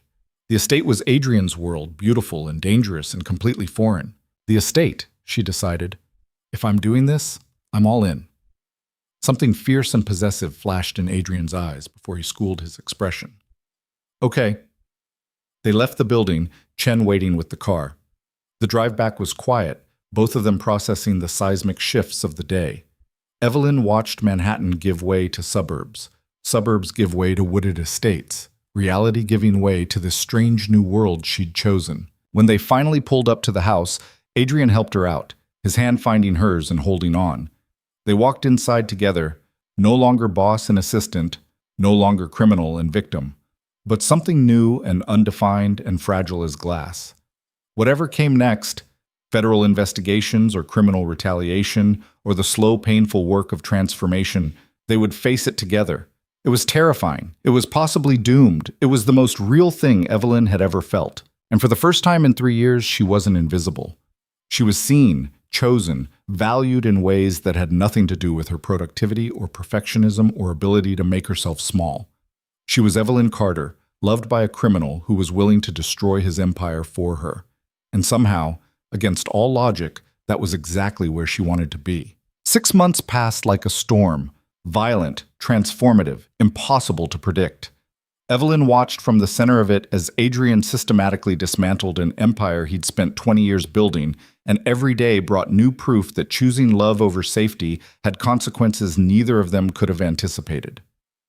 The first casualty came 3 weeks after Adrian accelerated the timeline. A lieutenant named Rodriguez, who'd run the protection operations in Brooklyn, decided the transition to legitimate security was an insult to everything they'd built. He tried to take his territory independent, recruiting other dissatisfied operators with promises of maintaining the old ways. Chen handled it with the brutal efficiency Adrian had warned about. Rodriguez disappeared, his recruits scattered. The message was clear, evolution or elimination, but there was no third option. Evelyn had been in Adrian's office when Chen delivered the report, his voice flat and professional as he described how the problem had been permanently resolved. She'd felt her stomach turn, felt the weight of complicity settle on her shoulders like concrete. "I'm sorry you had to hear that," Adrian had said after Chen left. "I asked for truth. This is truth." But her hands had shaken as she'd said it, and Adrian had seen. He'd pulled her close, holding her while she processed the reality that her demand for faster change had directly resulted in someone's death, that her insistence on transformation had put people in danger she'd never even met. "This is on me," Adrian had said quietly. "Not you. The choice was always mine." But Evelyn knew better. She'd pushed. She'd demanded. She bore responsibility for the acceleration that made violence inevitable. It was the first test of whether she could actually live in Adrian's world, whether intellectual understanding of what he was could survive the visceral reality of what that meant. She'd stayed. But something had changed, a hardness developing around her heart, a recognition that loving Adrian Voss meant accepting blood on both their hands. The federal attention came in month 4. An FBI agent named Sarah Martinez showed up at the office building, asking questions about financial irregularities, shell corporations, and the convenient deaths of several known criminals over the past months. Adrian had been expecting it, had prepared for it with the same strategic precision he brought to everything. The legitimate businesses were genuinely legitimate, their books clean enough to survive scrutiny. The illegal operations that remained were so compartmentalized that even aggressive investigation couldn't connect them directly to Adrian. But it was close. Too close. Martinez was smart and determined, and she'd made it clear she knew exactly what Adrian was, even if she couldn't prove it yet. "She's going to keep digging," Karen Zhao had warned during an emergency meeting. "And if she digs deep enough during this transition period, while we're still unwinding operations, she might find something that sticks." "Then we give her something else to chase," Adrian had said. "Someone smaller, someone whose arrest makes her look successful while protecting the larger operations." "You mean a sacrifice?" Evelyn had spoken up for the first time, her voice cutting through the strategy discussion. "You're going to give up one of your people to protect yourself." The room had gone silent. Karen and Chen had exchanged glances, clearly uncomfortable with her presence during operational planning. But Adrian had insisted she be included in everything, had meant it when he'd promised no more secrets. "Not someone innocent," Adrian had said carefully. "We have operators who've been skimming, running side operations, violating the boundaries I set. They're liabilities anyway. Martinez gets a win, we eliminate problems, everyone benefits. Except the person you're feeding to the feds. Except them, yes. It was cold calculation dressed up as pragmatism, and Evelyn had felt the gulf between who she'd been 6 months ago and who she was becoming. The old Evelyn would have been horrified, would have seen this as unforgivable moral compromise. The new Evelyn, the one who'd watched Adrian bleed himself trying to transform, who'd sat beside him during sleepless nights as he wrestled with decisions that had no good options, understood necessity in ways that shamed her. "Do it," she'd said quietly, "but make sure they get good legal representation. Make sure their families are taken care of. Don't just throw them away." Adrian had looked at her with something that might have been respect or might have been sorrow. Done. 2 weeks later, an operator named Kovac was arrested on charges of racketeering and money laundering. The evidence was airtight because Chen had made sure it was. Kovac had been stealing and would have been eliminated anyway under the old system. This way he got prison instead of a grave, and his family got a trust fund that would support them through his sentence. It wasn't mercy. But it wasn't the casual brutality of the empire Adrian was leaving behind either. It was something in between, pragmatic compromise that tried to be better without pretending to be good. Agent Martinez got her win. The investigation cooled, and Evelyn added another weight to the growing collection of moral compromises she carried. But the transformation continued. By month 6, the protection rackets were completely legitimate security operations. The smuggling had shifted to legal import channels, the profit margins smaller but sustainable. The money laundering was in its final stages, the last of the dirty money being cleaned and invested in businesses that would stand up to any scrutiny. It was working. Impossibly, despite the resistance and violence and federal attention, Adrian was actually doing it, dismantling an empire and rebuilding it into something that wouldn't require constant criminality to maintain. The cost showed in his face, new lines around his eyes, gray threading through his dark hair, a weariness that suggested he was fighting battles Evelyn couldn't see. But he never wavered, never suggested slowing down or returning to the old ways, because he'd promised her. And Adrian Voss kept his promises. Their relationship evolved in parallel with the empire's transformation. The first time they'd made love had been 2 months in, after a particularly brutal day when 3 more operators had tried to break away and Chen had made examples that left Evelyn shaking with horror and disgust. Adrian had found her on the estate's terrace, staring at nothing, trying to reconcile the man she loved with the monster whose orders had resulted in violence she could barely comprehend. "You should leave," he'd said quietly, standing beside her. "I'd understand. I'd help you disappear, make sure you're safe, give you everything you need to start over somewhere I can't touch you. Is that what you want? I want you safe. Want you whole. Want you to not carry the weight of my sins." His voice had been raw. "You're breaking, Evelyn. I can see it. And I hate myself for being the cause." She'd turned to him then, this man who'd literally saved her life, and was figuratively destroying it, and made a choice. "I'm not leaving. I'm staying. And I'm choosing you with full knowledge of what that means." She'd taken his hand. "But I need something from you. Need to feel something besides horror and compromise. Need to remember why I'm doing this." "What do you need?" "You. All of you. Not the criminal or the strategist or the man trying to be better. Just you."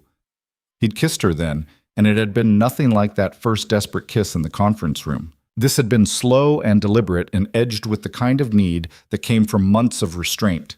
He'd carried her to his bedroom, not the guest room she'd been using, but his private space that smelled like him and held no pretense of distance. They'd made love with the kind of intensity that came from 2 people clinging to each other in a storm. And afterward, lying tangled together, Evelyn had finally cried. Not delicate tears, but ugly, choking sobs for everything she'd lost and everything she'd gained and the impossible price of transformation. Adrian had held her through it, his own control finally cracking as he'd whispered apologies and promises and confessions against her skin. "I love you," he'd said, "and I'm sorry that loving me cost you so much." "I love you too," she'd answered, "and I'm not sorry. I'm terrified and overwhelmed, and I don't know how to be this person I'm becoming, but I'm not sorry." After that night, the lines between them had blurred completely. Evelyn wasn't his assistant anymore, Hadn't been since that New Year's Eve that felt like a lifetime ago. She was his partner, his conscience, the person who pushed him toward better, even when better was expensive and dangerous. She attended meetings with operators being transitioned out, watched as Adrian negotiated legitimate employment for people who'd known nothing but crime, saw him set up training programs and job placement services and support systems for families affected by the transformation. It wasn't redemption, but it was responsibility. And slowly, Evelyn began to understand that Adrian's empire hadn't been built entirely on exploitation. There were people who'd had nothing before he'd given them purpose, structure, income, families who'd been lifted out of poverty, communities that had been protected even if the protection had come with strings. The empire had been corrupt, but it hadn't been purely evil. And the transformation wasn't destroying lives so much as restructuring them into sustainable futures. It was a subtle distinction, but it mattered.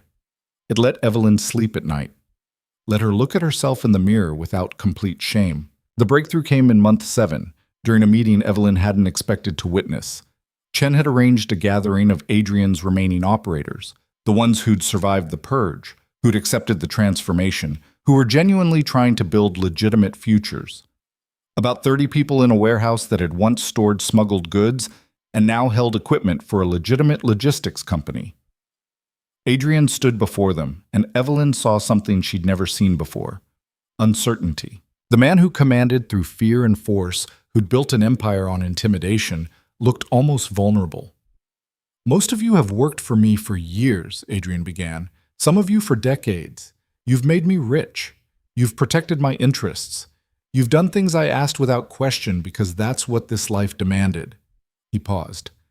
"And now I'm asking you to become something different, to walk away from the quick money and the easy violence and build something that's harder but sustainable." A man in the back spoke up, older, scarred, the kind of face that had seen and done terrible things. "Why should we trust this isn't just temporary, that you won't change your mind when it gets too hard?" "Because I'm all in, because I've burned bridges with people who wanted the old ways. Because I've made myself a target for law enforcement and competitors alike by choosing this transformation." Adrian's voice strengthened. "But more than that, because I finally have something worth protecting that isn't this empire. Someone who made me realize that power built on fear is just another kind of prison." He'd looked at Evelyn then, and every person in that warehouse had followed his gaze. "This is Evelyn Carter," Adrian continued. "Most of you know she's important to me. What you might not know is that she's the reason any of this is happening. She's the one who demanded I be better, who refused to accept comfortable lies, who looked at everything I've built and said it wasn't good enough." He turned back to the assembled operators. "And she was right. This empire has served its purpose, made us wealthy and powerful and feared. But it's cost us our humanity, cost us the ability to build anything that lasts beyond our ability to enforce it through violence." The warehouse was silent. Evelyn felt 30 pairs of eyes assessing her, judging her, trying to understand how one woman could have caused this seismic shift. "So here's what I'm offering," Adrian said. "Legitimate employment.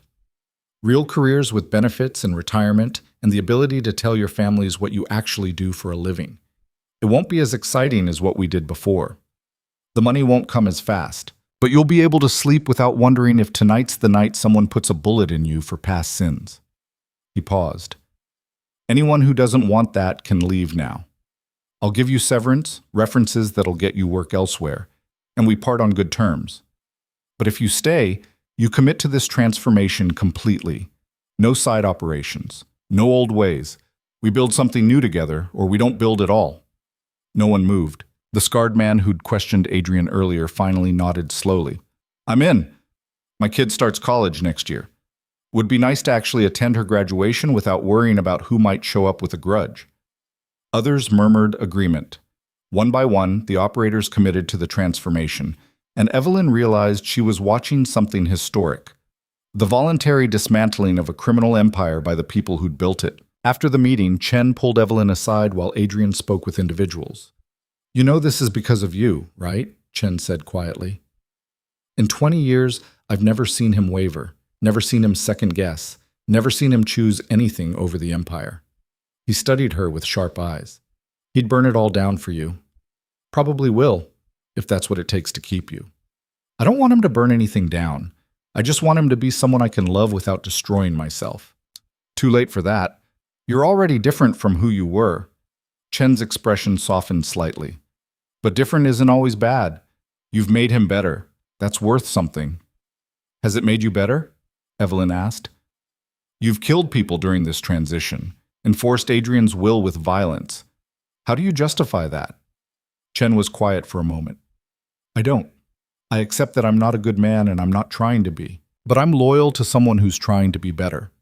And I'll do what's necessary to protect that transformation. He met her eyes.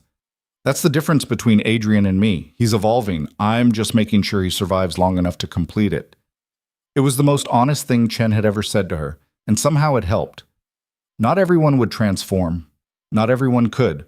But as long as Adrian kept trying, kept pushing toward better, even when better was hard, the cost might be worth it. The proposal came in month 9. In the same office where Evelyn had once worked late into the night, trying to prove her worth to a man who'd already seen her. The space had been transformed, no longer just Adrian's domain, but theirs. Her desk positioned beside his, her input valued in every decision, her presence a constant reminder of why the transformation mattered.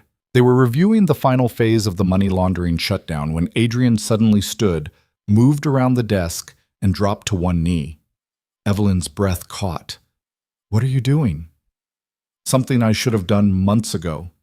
He pulled a box from his pocket, opening it to reveal a ring that was beautiful in its simplicity. A single diamond, elegant and understated, nothing like the ostentatious wealth he could have chosen. Evelyn Carter, I am not a good man. I've done terrible things, and the empire I've built is soaked in blood and compromises. But you've made me want to be better.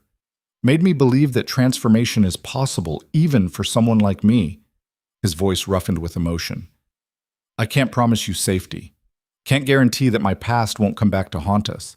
Can't even swear that I'll succeed in becoming someone truly worthy of you.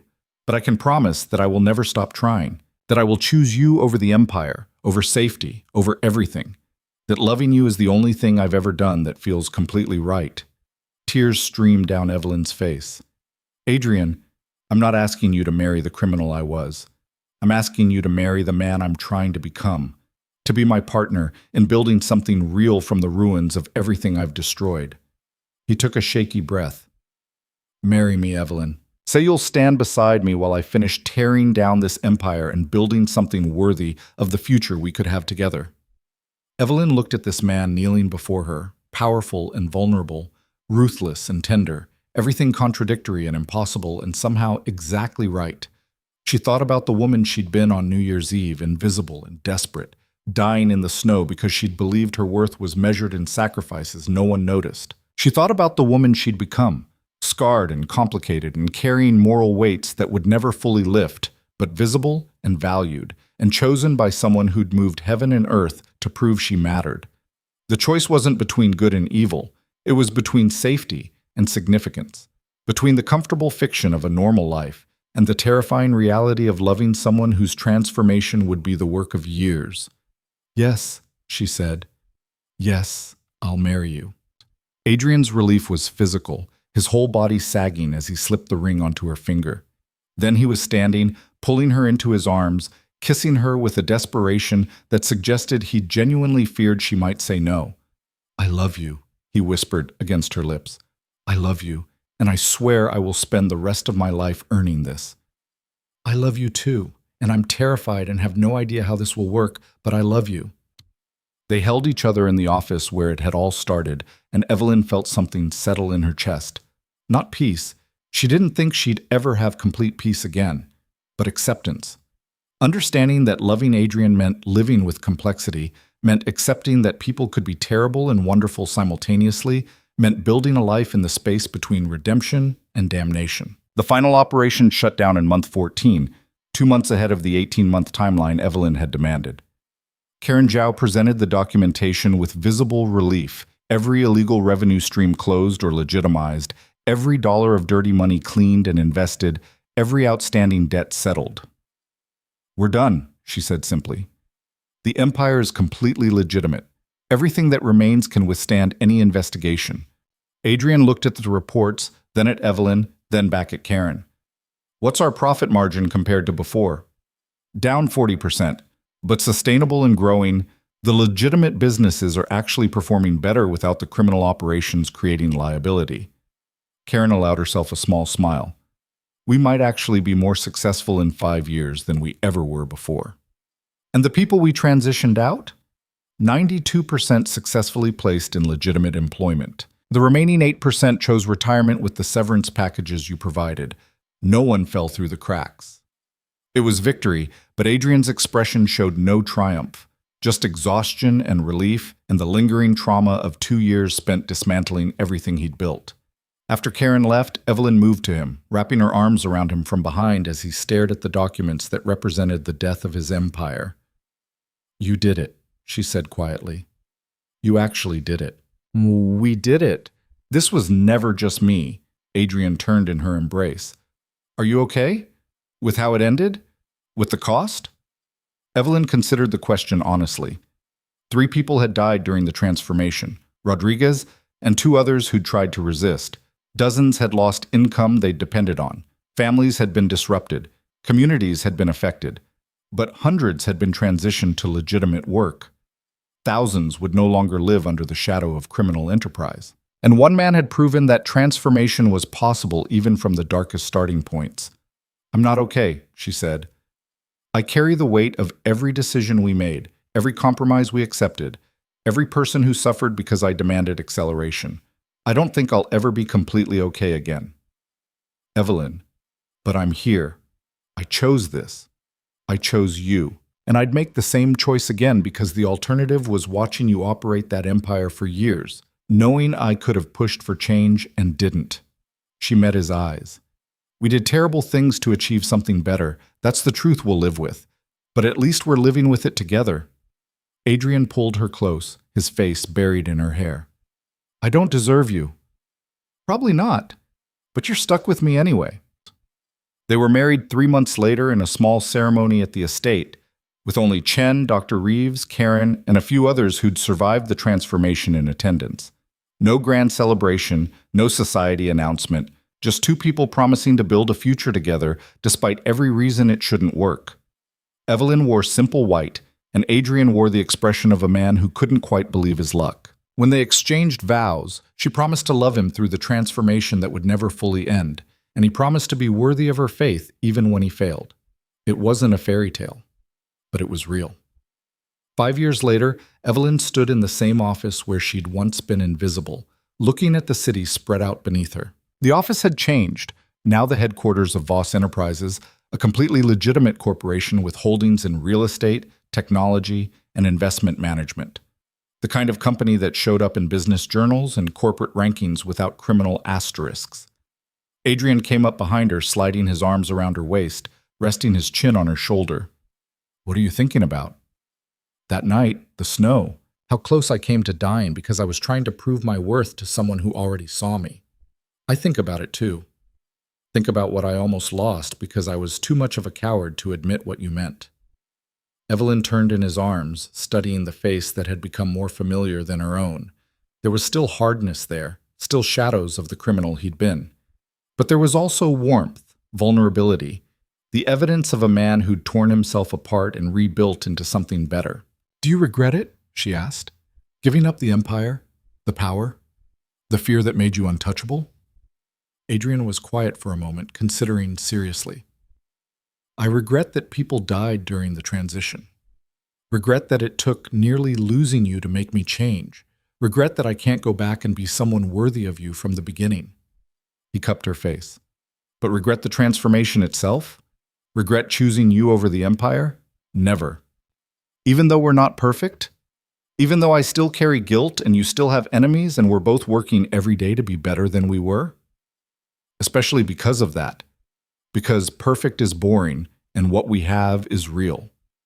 His thumb brushed her cheek. You taught me that being seen is better than being feared. That love is worth more than power. That transformation is possible even when it costs everything. I didn't teach you that. You figured it out yourself. You made me want to figure it out. That's the same thing. Evelyn smiled, standing on her toes to kiss him. I love you, Adrian Voss. Former criminal, current businessman, and the man who ran into a blizzard to save someone he was too afraid to admit he loved. I love you too, Evelyn Voss. Former invisible assistant, current partner, and the woman who demanded I be better and refused to accept anything less.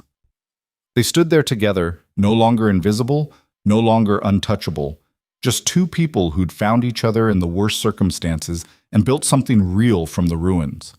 Outside, the city continued its chaotic dance. Somewhere people were making the same mistakes they'd made, choosing safety over significance, fear over love, comfortable lies over painful truth. But in this office, in this moment, Adrian and Evelyn had proven that transformation was possible, that love could survive moral complexity, that two broken people could choose each other and build something that wasn't perfect, but was honest.